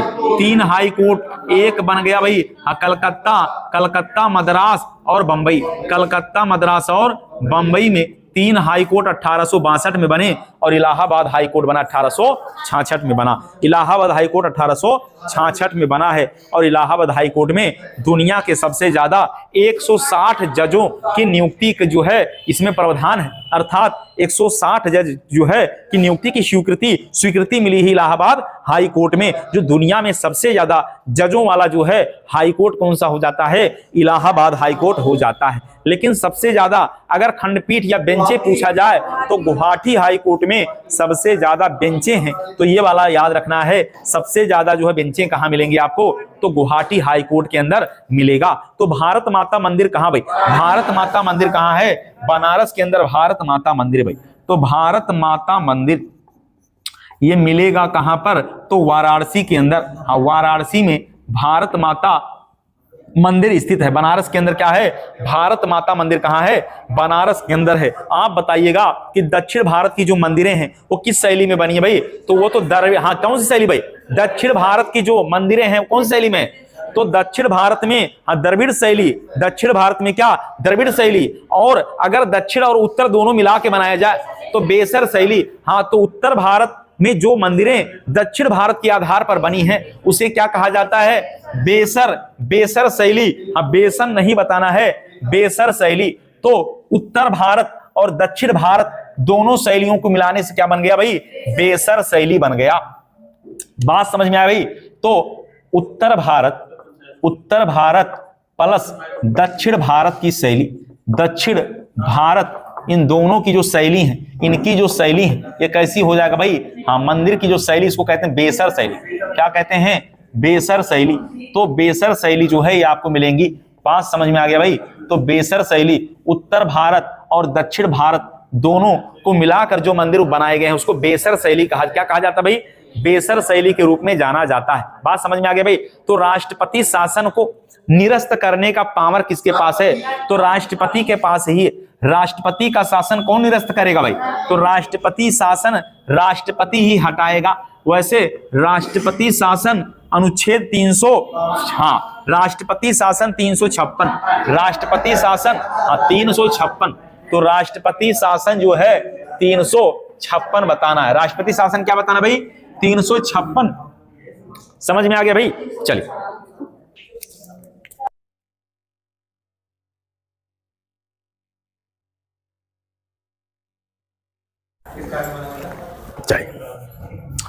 ठीक है भाई, क्लियर है? चलिए और भी सवाल पर बात करते हैं। तो बात किया जाएगा, हाँ, दशावतार मंदिर कहाँ स्थित है भाई? तो दशावतार याद रखना है, तो उत्तर प्रदेश में दशावतार मंदिर, हाँ, ये पंचायतन शैली में ललितपुर में भाई, ये पंचायतन शैली में बना हुआ है, पंचायतन शैली। और यह कहां पर? तो ललितपुर के अंदर है। कहां है भाई? तो ललितपुर के अंदर है। तो याद रखना है, दशावतार मंदिर जो है पंचायतन शैली में बना हुआ है और कहां स्थित है? ललितपुर में स्थित है। चलिए बताएं, निर्यात, हाँ, निर्यात तत्परता सूचकांक, निर्यात तत्परता सूचकांक कौन जारी करता है? निर्यात तत्परता सूचकांक ये तो नीति आयोग जारी करता भाई। तो हाँ, निर्यात तत्परता सूचकांक, तो याद रखना है, निर्यात तत्परता सूचकांक अगर पूछा जाए तो बता देना है, इसको जो है नीति आयोग कौन जारी करता है? नीति आयोग के द्वारा जारी किया जाता है। नीति आयोग का इसके पहले नाम था योजना आयोग।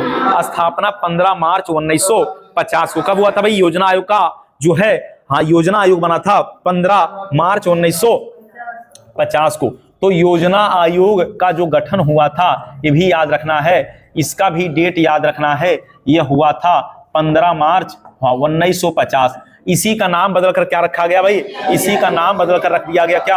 हाँ, नीति आयोग इसका हो गया, नीति आयोग हो गया भाई। कब हुआ है? तो 1 जनवरी 2015 को इसका क्या हो गया? गठन हो गया भाई। तो 1 जनवरी 2015 को इसका गठन हुआ और हम मोदी जी के शासनकाल में हुआ। और इसके जो है अगर पूछा जाए कि नीति आयोग के पहले अध्यक्ष कौन बने, तो प्रधानमंत्री, हाँ, मोदी जी ही। तो नरेंद्र मोदी जी क्या इसके जो है नीति आयोग के पहले अध्यक्ष बने। वैसे जो प्रधानमंत्री होता है वही क्या होता भाई? नीति आयोग का अध्यक्ष होता है। इसका उल्लेख संविधान में नहीं है, इसका उल्लेख संविधान में नहीं है। तो याद रखना, इसका उल्लेख संविधान में नहीं है, ये गैर संवैधानिक संस्था है। इसका अध्यक्ष हमेशा कौन होते हैं भाई? प्रधानमंत्री जी होते हैं। बात क्लियर हुआ? तो योजना आयोग के पहले अध्यक्ष थे जवाहरलाल नेहरू। कौन थे भाई?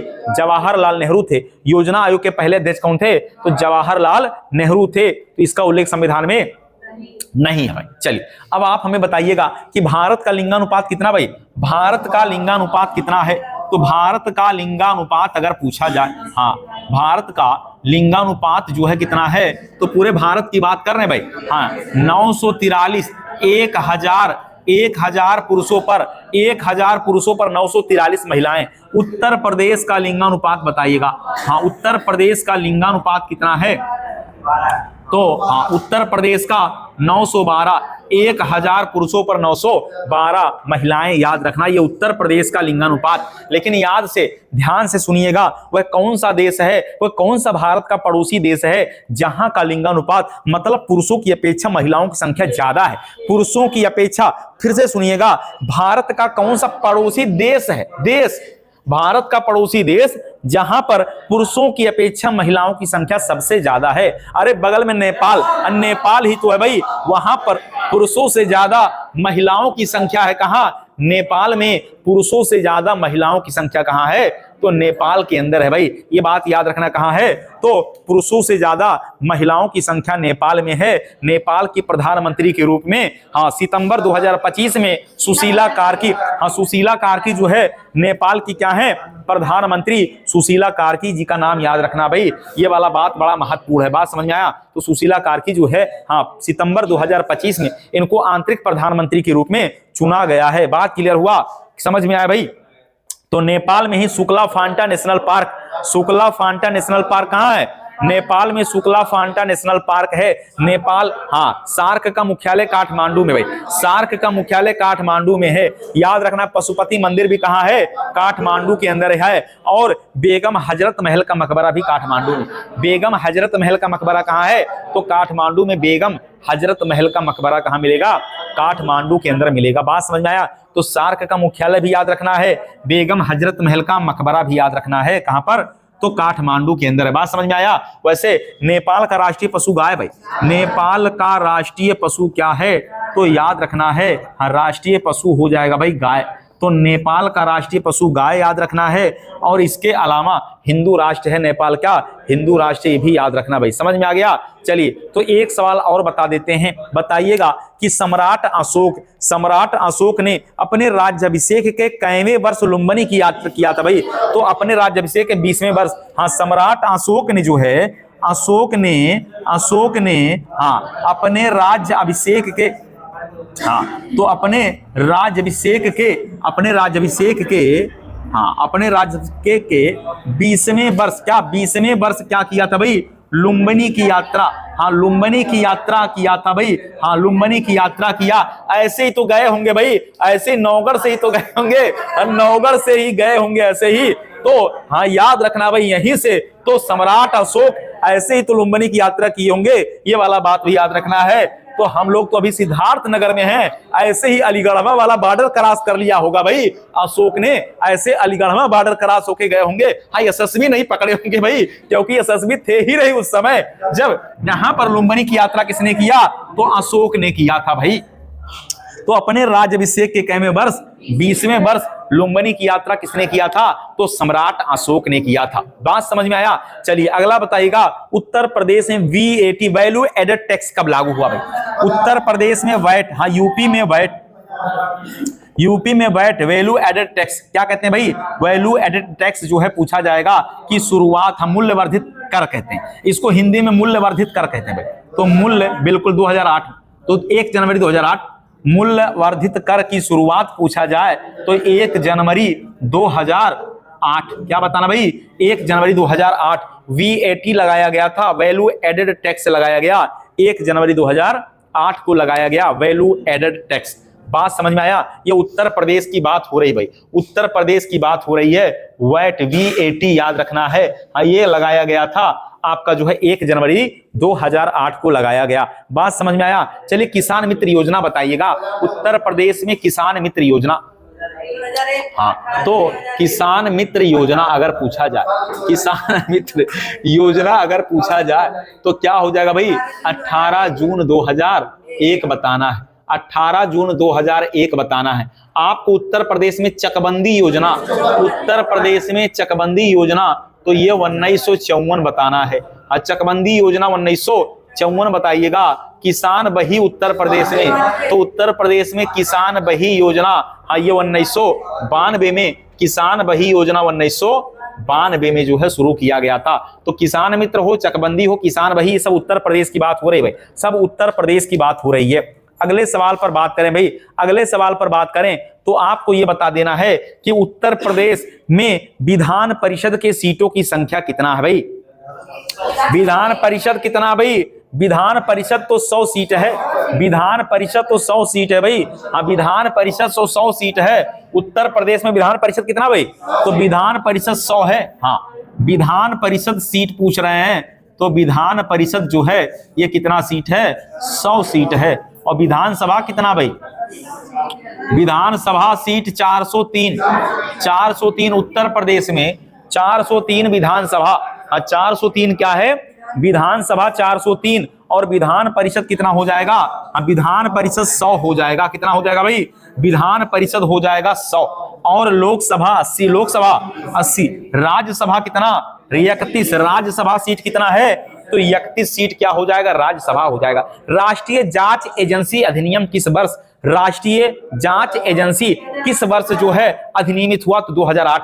राष्ट्रीय जांच एजेंसी किस वर्ष अधिनियमित हुआ? तो 2008 में राष्ट्रीय जांच एजेंसी। हाँ, राष्ट्रीय जांच एजेंसी, बात समझ में आई? एनआईए की बात कर रहे हैं। राष्ट्रीय जांच एजेंसी ये कब अधिनियमित हुआ? हाँ, कब जो है अधिनियमित हुआ? तो याद रखना है, ये हुआ कब? 2008 में। कब हुआ भाई? 2008 में राष्ट्रीय जांच agency NIA, national investigation agency. हाँ, नेशनल इन्वेस्टिगेशन एजेंसी, ये 2008 की बात हो रही। कब की हो रही है? 2008। और वैल्यू एडेड टैक्स भी याद किया ना 2008। हाँ, 2008 वैल्यू एडेड टैक्स या मूल्य वर्धित कर भी याद किए होंगे। 2008 आप याद किए होंगे। महत्वपूर्ण सवाल है भाई। पीपुल्स डेली समाचार पत्र भी हमने बताया था। हाँ, डॉन समाचार पत्र तो पाकिस्तान का है। डॉन, हाँ, डॉन जो है पाकिस्तान का है, लेकिन पीपुल डेली कहाँ का है? चीन का। हाँ, तो डॉन जो है ये समाचार पत्र जो है ये कहाँ का भाई? ये तो पाकिस्तान का है। हाँ, ये बहरूपिया पाकिस्तान का भाई। ये बहरूपिया पाकिस्तान का है डॉन समाचार पत्र। बात समझ में आया? और हाँ, बहरूपिया है क्या? ये पाकिस्तान बहरूपिया हो गया भाई। ऐसे लोग, हाँ, तो डॉन समाचार पत्र इसका है। और अगर पीपुल डेली की बात करी, हाँ, तो पीपुल डेली जो है समाचार पत्र की बात किया जाए तो ये चाइना का हो जाएगा भाई। हाँ, ये हो गया इसका। तो ये चीन का समाचार पत्र है। ये चीन का समाचार पत्र है। और पीपुल डेली जो है याद रखना है। और डॉन समाचार पत्र किसका हो जाएगा? तो ये पाकिस्तान का डॉन समाचार पत्र हो जाएगा। चलिए, जीएसटी किस समिति की सिफारिश पर? जीएसटी, हाँ, कई बार सवाल आपको रटा दिया भाई। कई बार सवाल आपको रटाने का काम हुआ है। तो जीएसटी अगर पूछा जाए, हाँ, goods and service tax, GST जो है गुड्स एंड सर्विस टैक्स, ये याद है आपको? कौन सा संविधान संशोधन है भाई? हाँ, 101वां संविधान संशोधन 2000। हाँ, 101वां संविधान संशोधन 2016 याद रखना है। किस समिति? तो विजय, हाँ, विजय केलकर समिति के सिफारिश पर। विजय केलकर समिति के सिफारिश पर जो है संविधान में कौन सा आर्टिकल है भाई? हाँ, आर्टिकल बताइए। 279। कौन सा भाई? हाँ, अनुच्छेद जो है 279A। इसी में तो जीएसटी जोड़ा गया। यही तो है भाई। इसी में जीएसटी क्या किया गया? जीएसटी जोड़ा गया। हाँ, इसी में जीएसटी जोड़ा गया। जीएसटी परिषद के अध्यक्ष वित्त मंत्री। जीएसटी परिषद के अध्यक्ष कौन भाई? जीएसटी परिषद की अध्यक्ष जो है, जीएसटी परिषद की जो अध्यक्ष होते हैं, याद रखना, ये वित्त मंत्री। कौन होता भाई? तो वित्त मंत्री जो है जीएसटी परिषद के अध्यक्ष। वर्तमान में अध्यक्ष कौन है? तो निर्मला सीतारमण जी, वही वित्त मंत्री है, वही जीएसटी परिषद की क्या है? अध्यक्ष भी हैं। बात समझ में आए? तो जो केंद्रीय वित्त मंत्री हैं वही जीएसटी परिषद की क्या? अध्यक्ष होती हैं, वित्त मंत्री। बात समझ में आया? तो याद रखना है, महत्वपूर्ण सवाल है। वित्त मंत्री की नियुक्ति राष्ट्रपति करते हैं। कौन करते हैं भाई? राष्ट्रपति। चाहे वित्त मंत्री हूं, चाहे कोई केंद्रीय मंत्री हूं, उनकी नियुक्ति जो है राष्ट्रपति प्रधानमंत्री के सलाह पर। किसके सलाह पर? प्रधानमंत्री के सलाह पर ऐसा किया जाता है। बात समझ में आया? चलिए, और भी सवाल बताइएगा कि कंप्यूटर का आविष्कार किसने किया भाई? चार्ल्स बेबेज ने। हाँ, कंप्यूटर बनाया चार्ल्स बेबेज। तो ये छोटा सवाल आ गया, लेकिन मोटा सवाल भाई। कंप्यूटर का, हाँ, कंप्यूटर को ही संगणक कहते हैं। क्या कहते हैं भाई? हाँ, कंप्यूटर को ही संगणक कहते हैं भाई। तो हाँ, इसका जो है आविष्कार किया था किसने? तो चार्ल्स बेबेज ने किया। चार्ल्स बेबेज ने किया था। और याद रखना है, कंप्यूटर साक्षरता दिवस जो है 2 दिसंबर को कंप्यूटर साक्षरता दिवस है भाई। 2 दिसंबर को क्या है? कंप्यूटर साक्षरता दिवस है। याद रखना है कि सबसे ज्यादा कंप्यूटर वाला देश अमेरिका है। अमेरिका में सबसे ज्यादा क्या भाई? कंप्यूटर जो है सबसे ज्यादा अमेरिका में। वैसे भारत में पहली बार कंप्यूटर कहां लगाया गया था?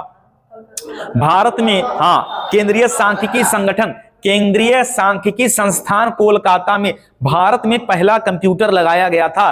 केंद्रीय सांख्यिकी संस्थान कोलकाता में भारत में पहला कंप्यूटर लगाया गया था। बात समझ में आया, कहां पर? कोलकाता में लगाया गया था। बात क्लियर हुआ? तो कंप्यूटर का आविष्कार चार्ल्स बेबेज ने किया। और अगर हम बात करें एआई, आर्टिफिशियल इंटेलिजेंस की बात करें भाई, एआई की बात करें तो एआई का आविष्कार किसने किया? हाँ, इसका जो है आविष्कार किसने किया? तो नाम क्या भाई? हाँ, जॉन मैकार्थी नाम है भाई। जॉन मैकार्थी जो है यही एआई के जनक है। यही एआई के क्या माने जाते हैं भाई? यही जो एआई के जनक माने जाते हैं। तो एआई के जनक जॉन मैकार्थी का नाम याद रखना है। आर्टिफिशियल इंटेलिजेंस की बात कर रहे हैं, आर्टिफिशियल इंटेलिजेंस की बात कर रहे हैं। समझ में आया भाई इतनी बातें? चलिए और भी सवाल पर बात कर लेते हैं। अगला सवाल बताएगा एफआईआर का पूरा नाम क्या है? तो फर्स्ट इंफॉर्मेशन रिपोर्ट क्या नाम हो जाएगा भाई? First information report. हाँ, फर्स्ट इंफॉर्मेशन रिपोर्ट हो जाएगा भाई, फर्स्ट इंफॉर्मेशन रिपोर्ट। अभी ईएफआईआर शुरू किया है दिल्ली ने। अभी ईएफआईआर, ई0 एफआईआर किसने शुरू किया है? तो दिल्ली ने ईएफआईआर पहल शुरू किया है, दिल्ली ने। तो फर्स्ट इंफॉर्मेशन रिपोर्ट जो है यही क्या है? एफआईआर का पूरा नाम है। चलिए बताइए पुलिस का जनक किसे माना जाता है? पुलिस का जनक तो लॉर्ड कॉर्नवालिस को सिविल सेवा का जनक, और पुलिस का जनक भी कौन है? लॉर्ड कॉर्नवालिस को कहा जाता भाई सिविल सेवा का जनक। सिविल सेवा का क्या हो जाएगा? जनक, या इसी को तो कहते हैं पुलिस का जनक। क्या कहते हैं भाई? पुलिस का जनक अगर पूछा जाएगा तो बताना है क्या? Lord Cornwallis. हाँ, लॉर्ड कॉर्नवालिस को ही पुलिस का जनक कहा जाता है। लॉर्ड कॉर्नवालिस को सिविल सेवा का जनक कहा जाता है। इसका कब्र आपको कहाँ मिलेगा? गाजीपुर के अंदर जो है इसका कब्र है। और वास्को डिगामा का कब्र कहाँ है? तो कोचीन के अंदर केरल में है। वास्को डिगामा जो 1498 में आया था। और हाँ, अगर पूछा जाए तो केरल के राजा जो थे जमोरियन, हाँ जमोरियन ने उसका क्या स्वागत किया था? और स्वागत किया था जमोरियन। और वास्को डिगामा, हाँ वास्को डिगामा 1498 में जब आया तो वास्को डिगामा का स्वागत किसने किया? जमोरियन ने स्वागत किया। और कालीकट नामक बंदरगाह पर, कहां पर? कालीकट नामक बंदरगाह। कालीकट कहां मिलेगा? कोचीन में मिलेगा, कोचीन में मिलेगा। तो कालीकट नामक बंदरगाह पर स्वागत किया। और जब यहां से वास्को डिगामा जाने लगा तो मसाला लेकर गया था। क्या मसाला लेकर गया था? कहां? पुर्तगाल। कहां ले गया भाई? पुर्तगाल की राजधानी थी लिस्बन। पुर्तगाल की राजधानी लिस्बन। और लिस्बन में उस मसाले को बेचा, और मसाले को बेचने पर 60 गुना फायदा हुआ। 60 गुना क्या काटकर? यातायात, आने जाने का किराया सब घटा के उसको 60 गुना ज्यादा क्या हो गया? फायदा हुआ था। किसको? वास्को डिगामा को। बात समझ में आया? तो वास्को डिगामा 1498 और जमोरियन ने स्वागत किया था। याद रखना वास्को डिगामा का कब्र भी कहां? भारत के अंदर है, कोचीन के अंदर है। लॉर्ड मेयो का कब्र कहां है? अंडमान निकोबार में लॉर्ड मेयो का कब्र है, जिसने भारत में पहली जनगणना शुरू किया। लॉर्ड मेयो नाम क्या था भाई? हाँ, 1872 में लॉर्ड मेयो ने जो है भारत में पहली जनगणना शुरू किया। और जनगणना हर 10 साल के बाद होता। कितना? हर 10 साल में जनगणना होता है। बात समझ में आया? कितने साल में होता भाई? 10 वर्ष में जनगणना होता है। ये बात याद रखना है, महत्वपूर्ण सवाल है भाई, पूछा जाएगा। हाँ, जनगणना प्रत्येक 10 साल में होता है। रिपन ने 1881 में नियमित जनगणना शुरू किया था। तो नियमित जनगणना किसने शुरू किया भाई? हाँ, तो नियमित जनगणना यह शुरू किया था भाई लॉर्ड रिपन ने। लॉर्ड रिपन ने शुरू किया था। हाँ, 1881 में। कब शुरू किया भाई? 1881 में लॉर्ड रिपन ने नियमित जनगणना शुरू किया। स्थानीय स्वशासन का जनक भी कौन है? लॉर्ड रिपन को स्थानीय स्वशासन का जनक माना जाता है। बताइए कंजर्वेटिव पार्टी ने साइमन कमीशन का गठन कब किया था? तो कंजर्वेटिव पार्टी ने साइमन कमीशन का गठन 27 में किया था। कौन सी पार्टी? Conservative party. हाँ, कंजर्वेटिव पार्टी के द्वारा क्या किया गया था भाई? साइमन कमीशन का गठन हुआ था। तो साइमन कमीशन का गठन हुआ था कब? तो 1927 में साइमन कमीशन का गठन हुआ था। आया था 1928 में। आया था 28 में। बात समझ में आया भाई? आया कब था? 1928 में आया था। तो बैंकों का banker RBI, reserve bank of India को क्या कहते हैं भाई? बैंकों का बैंकर कहते हैं। बैंकों का बैंकर या बैंकों का बैंक। हाँ, बैंकों का बैंक अगर पूछा जाए तो ये कहा जाता है किसको, reserve bank of India, RBI को कहा जाता है। वैसे आरबीआई की स्थापना कब हुआ, 1935 में। कब हुआ था भाई, हाँ 1935 में आरबीआई की स्थापना 1935, भारत शासन अधिनियम 1935। तो याद रखना है, हाँ इसका स्थापना भी याद रखना भाई। तो 1935 में इसकी स्थापना हुआ था, रिजर्व बैंक ऑफ इंडिया। मुख्यालय इसका मुंबई में, कहा भाई, हाँ मुंबई में। तो आरबीआई के गवर्नर कौन है इस समय, आज जो है वर्तमान में आरबीआई के गवर्नर अगर पूछा जाए, हाँ तो क्या नाम है भाई, हाँ संजय मल्होत्रा। हाँ संजय मल्होत्रा भाई, संजय मल्होत्रा ये आरबीआई के वर्तमान में क्या है, गवर्नर है। तो रिजर्व बैंक ऑफ इंडिया के गवर्नर संजय मल्होत्रा है। हाँ बात समझ में आ गया भाई, क्लियर हो गया इतनी बातें। रिजर्व बैंक ऑफ इंडिया के गवर्नर कौन हो जाएंगे, तो संजय मल्होत्रा हो जाएंगे। आप हमें बताइएगा कि सिपकीला दर्रा कहाँ है, सिपकीला दर्रा कहाँ भाई, तो सिपकीला दर्रा हिमाचल प्रदेश के अंदर है।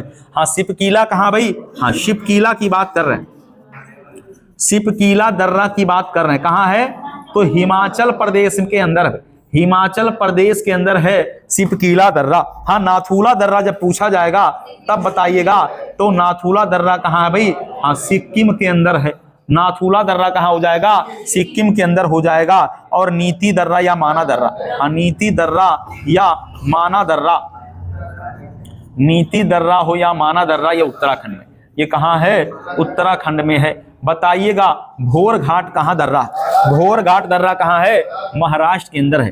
भोर घाट दर्रा ये कहाँ मिलेगा भाई, तो महाराष्ट्र के अंदर मिलेगा। चलिए पाल घाट दर्रा बताइएगा, पाल घाट दर्रा जो है ये केरल के अंदर है। आप बताइए थाल घाट दर्रा कहाँ, थाल घाट दर्रा ये महाराष्ट्र के अंदर है, कहाँ है, तो ये महाराष्ट्र के अंदर है। थाल घाट महाराष्ट्र, भोर घाट महाराष्ट्र, पाल घाट केरल में। पाल घाट कहाँ, केरल के अंदर है पाल घाट। बात समझ में आया।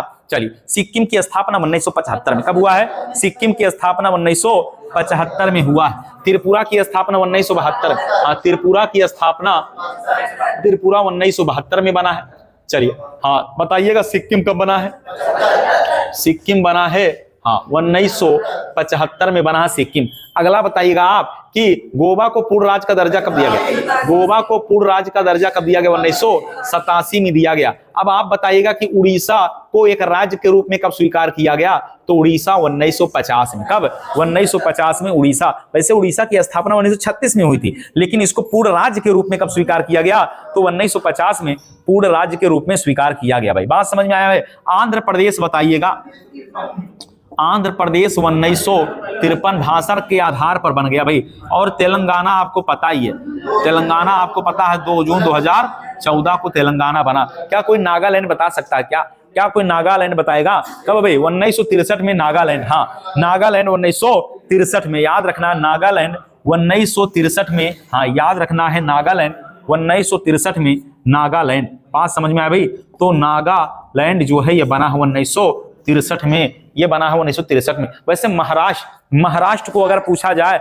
महाराष्ट्र और गुजरात कब बना भाई, तो 1960, हाँ याद रखना है महाराष्ट्र 1960 और गुजरात भी 1960। चलिए तो महाराष्ट्र को अनुच्छेद 371A के द्वारा विशेष प्रावधान है महाराष्ट्र के लिए, या 371A ये नागालैंड का है, और केवल 371 महाराष्ट्र, केवल 371 महाराष्ट्र में। अनुच्छेद 371, हाँ 371 केवल महाराष्ट्र भाई, और 371 ये क्या है, 371 नागालैंड है, 371 क्या भाई, असम है, 371 असम हो जाएगा, 371 असम, 371 आपका महाराष्ट्र, 371 ये क्या हो जाएगा भाई, 371 ये हो जाएगा आपका नागालैंड।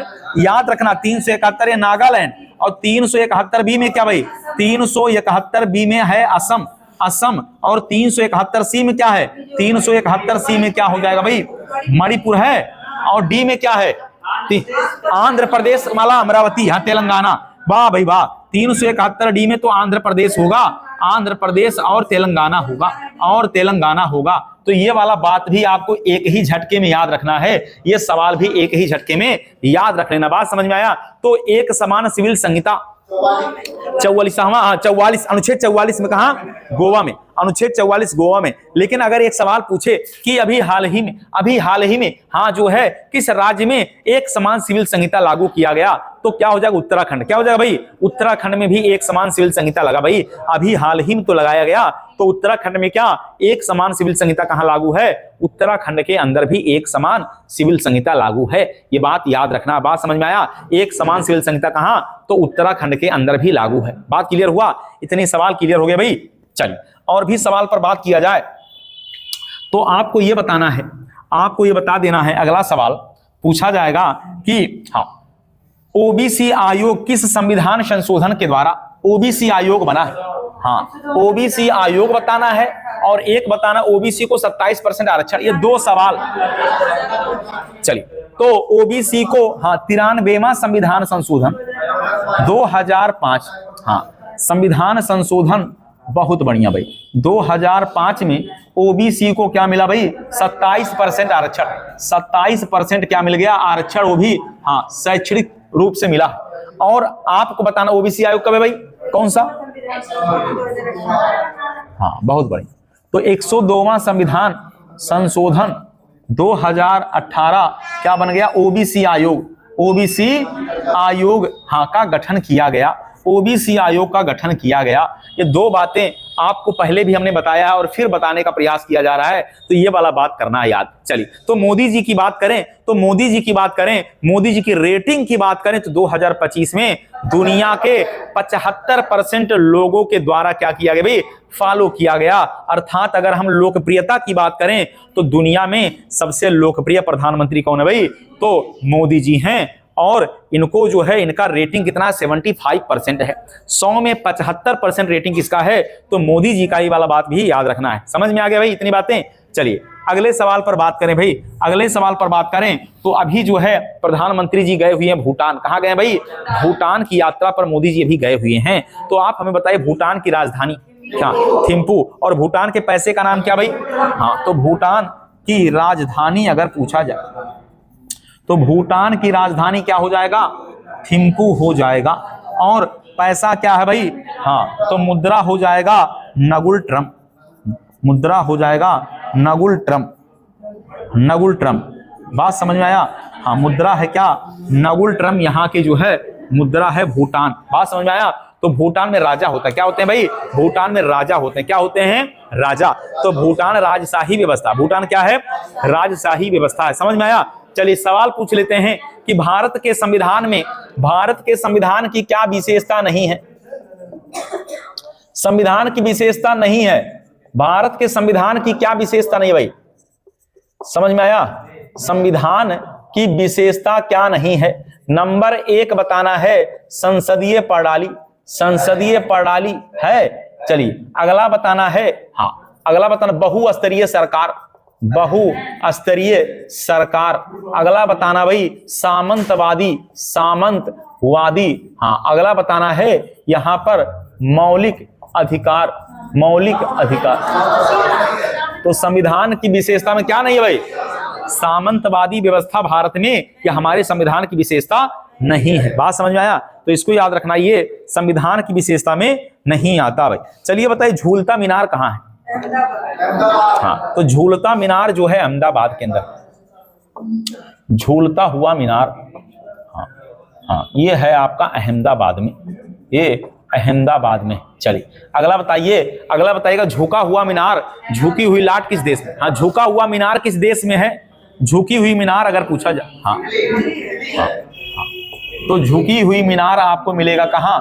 इटली के अंदर मिलेगा। कहां पर? इटली के अंदर मिलेगा झुका हुआ लाट। हाँ भाई हाँ तो याद रखना झुका हुआ मीनार और ये इटली में, और झूलता हुआ मीनार भारत के अहमदाबाद में। भारत के अहमदाबाद में है भाई। बात समझ में आ गया भाई? तो झूलता हुआ मीनार और झुकी हुई मीनार ये दोनों बातें याद रखना, पूछा जाएगा। समझ में आ गया भाई इतनी बातें?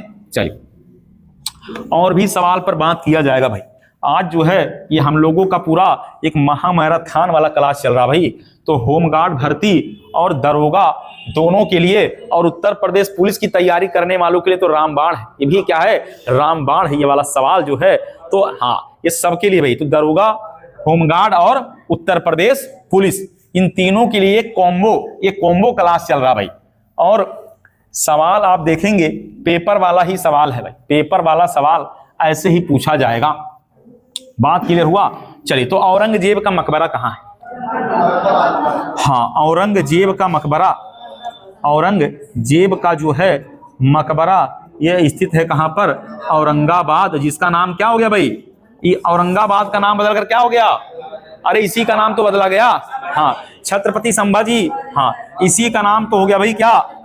हाँ, छत्रपति संभाजी नगर हो गया भाई। हाँ, संभाजी नगर इसका किया गया, नाम तो इसका बदल दिया गया। चलिए, आप बताइए शाहजहां का मकबरा कहाँ है? शाहजहां का मकबरा कहाँ है? तो शाहजहां का मकबरा अगर पूछा जाए, अरे वही मुमताज और शाहजहां वही तो होंगे भाई, आगरा के नीचे ही तो है भाई, ताजमहल के नीचे। तो इनका मकबरा होगा कहां पर? हाँ, यहीं पर होगा। बात क्लियर हो गया? चलिए, और भी सवाल पर बात कर लेते हैं। अब आप बताइएगा कि जहांगीर का मकबरा कहाँ है? जहांगीर का मकबरा कहाँ है? तो जहांगीर का मकबरा जो है ये पड़ता है कहाँ? लाहौर में। याद रखना, भारत के बाहर है, भारत के बाहर, याद रखना भाई, भारत के बाहर। चलिए, अकबर का मकबरा बताइएगा। हाँ, तो ये मिलेगा भाई, हाँ आगरा, जगह का नाम है सिकंदरा, और कहाँ पड़ता है? आगरा में पड़ता है, सिकंदरा, आगरा। चलिए, और भी बताइएगा, हुमायूं का मकबरा बताइए। हुमायूं का मकबरा जो है ये दिल्ली के अंदर है। कहाँ है? दिल्ली के अंदर है। और पुस्तकालय की सीढ़ियों से गिरकर ही तो इसकी मृत्यु हो गई थी। हाँ, तो इसकी मृत्यु पुस्तकालय की सीढ़ियों से गिरकर। चलिए, और भी बताइएगा, बाबर का मकबरा बताइएगा। तो बाबर का मकबरा कहाँ भाई? हाँ, तो बाबर का मकबरा जो है ये कहाँ स्थित है? तो काबुल के अंदर है। ये भी भारत के बाहर, क्या भाई? भारत के बाहर। ये भी क्या हो जाएगा? भारत के बाहर। तो दो शासक दो इसमें लिखे गए, उनका मकबरा भारत के बाहर, एक जहांगीर और एक बाबर, इन दोनों का भारत के बाहर है। समझ में आया? चलिए, अगला बताइएगा, बहादुर शाह जफर का मकबरा कहाँ है? हाँ, बहादुर शाह जफर या बहादुर शाह द्वितीय का मकबरा ये कहाँ मिलेगा? तो रंगून पड़ता है म्यांमार बर्मा। ठीक है भाई, तो म्यांमार बर्मा, बात समझ में आया भाई? यहीं पर बर्मा में पड़ता है। तो बहादुर शाह जफर का मकबरा रंगून के अंदर पड़ता है। समझ में आया भाई? कहाँ पड़ता है?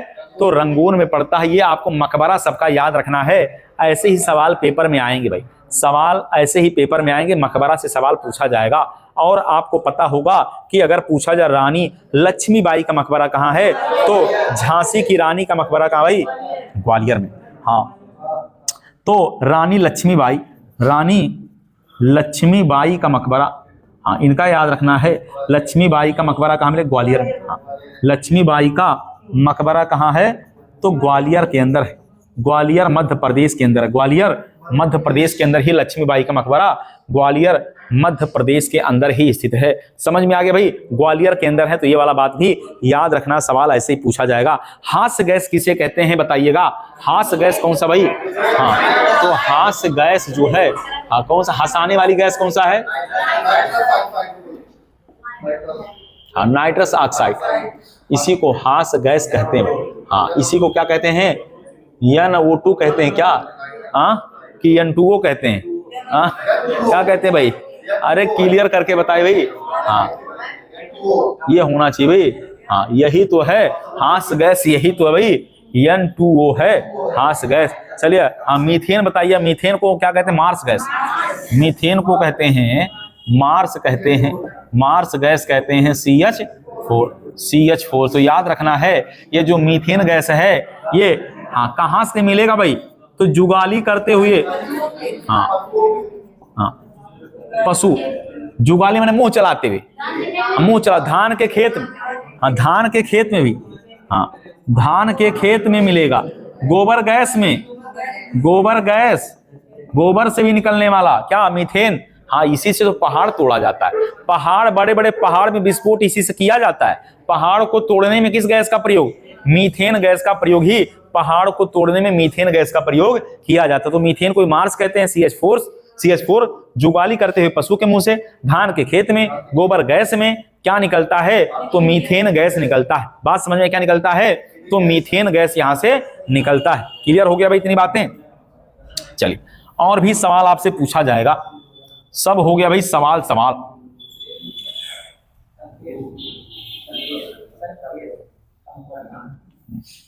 तो एशियाई शेरों की संख्या भी जो है, हाँ कितना हो गया भाई, अभी जो है एशियाई शेरों की संख्या का एक आया है क्या, हाँ तो एशियाई शेरों की संख्या 891। तो पूछा जाएगा एशियाई शेरों की संख्या कितना हो गया है।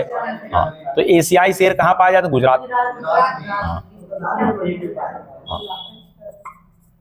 इस संख्या कितना, तो 891। तो एशियाई शेरों की संख्या 891 हो गया। एशियाई शेर गुजरात के गिर में पाए जाते हैं। कहाँ पाए जाते हैं भाई, गुजरात के गिर में, गुजरात के गिर में पाए जाते हैं। गिर नेशनल पार्क, हाँ गिर नेशनल पार्क कहाँ है, हाँ तो गिर नेशनल पार्क गुजरात के अंदर मिलेगा।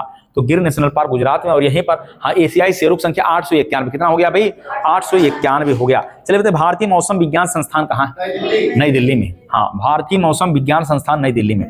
भारतीय मौसम विज्ञान संस्थान, विज्ञान संस्थान कहाँ स्थित है, तो नई दिल्ली के अंदर है। हाँ नई दिल्ली के अंदर है भारतीय मौसम विज्ञान संस्थान, नई दिल्ली के अंदर। इसका काम क्या होता है भाई, मौसम का अनुमान लगाना। क्या लगाना भाई, मौसम का अनुमान लगाना, और ये सारी बातों को बता देना इसका काम होता है। चलिए और भी सवाल आप बताइएगा। ऑस्ट्रेलिया की राजधानी बताइएगा। हाँ ऑस्ट्रेलिया की राजधानी कैनबरा। ऑस्ट्रेलिया की राजधानी क्या भाई, कैनबरा। तो ऑस्ट्रेलिया की राजधानी क्या हो जाएगा, कैनबरा। और मुद्रा क्या भाई, डॉलर। यहाँ क्या चलता है, तो डॉलर चलता है। ऑस्ट्रेलिया में चलता है, डॉलर चलता है ऑस्ट्रेलिया में। समझ में आया भाई, ऑस्ट्रेलिया में क्या चलता है, डॉलर चलता है ऑस्ट्रेलिया में। समझ में आया। शतरंज का आविष्कार कहाँ हुआ, शतरंज का, तो शतरंज का आविष्कार भारत में कहाँ हो गया भाई, हाँ शतरंज का आविष्कार भारत के अंदर हुआ। शतरंज का आविष्कार भारत में, शतरंज जो है इसका आविष्कार भारत में हुआ। बारूद का आविष्कार चीन में। कागज का आविष्कार ये भी चीन में ही हुआ है। ठीक है भाई। पहली बार प्रतियोगी परीक्षा का आयोजन चाइना में। प्रतियोगी परीक्षा भी कहाँ शुरू हुआ था, तो प्रतियोगी परीक्षा की शुरुआत भी अगर पूछा जाए तो ये कहाँ हुआ था भाई, चाइना। हाँ चीन में ही प्रतियोगी परीक्षा की शुरुआत भी कहाँ हुआ था, चाइना के अंदर हुआ था। बात समझ में आ गया।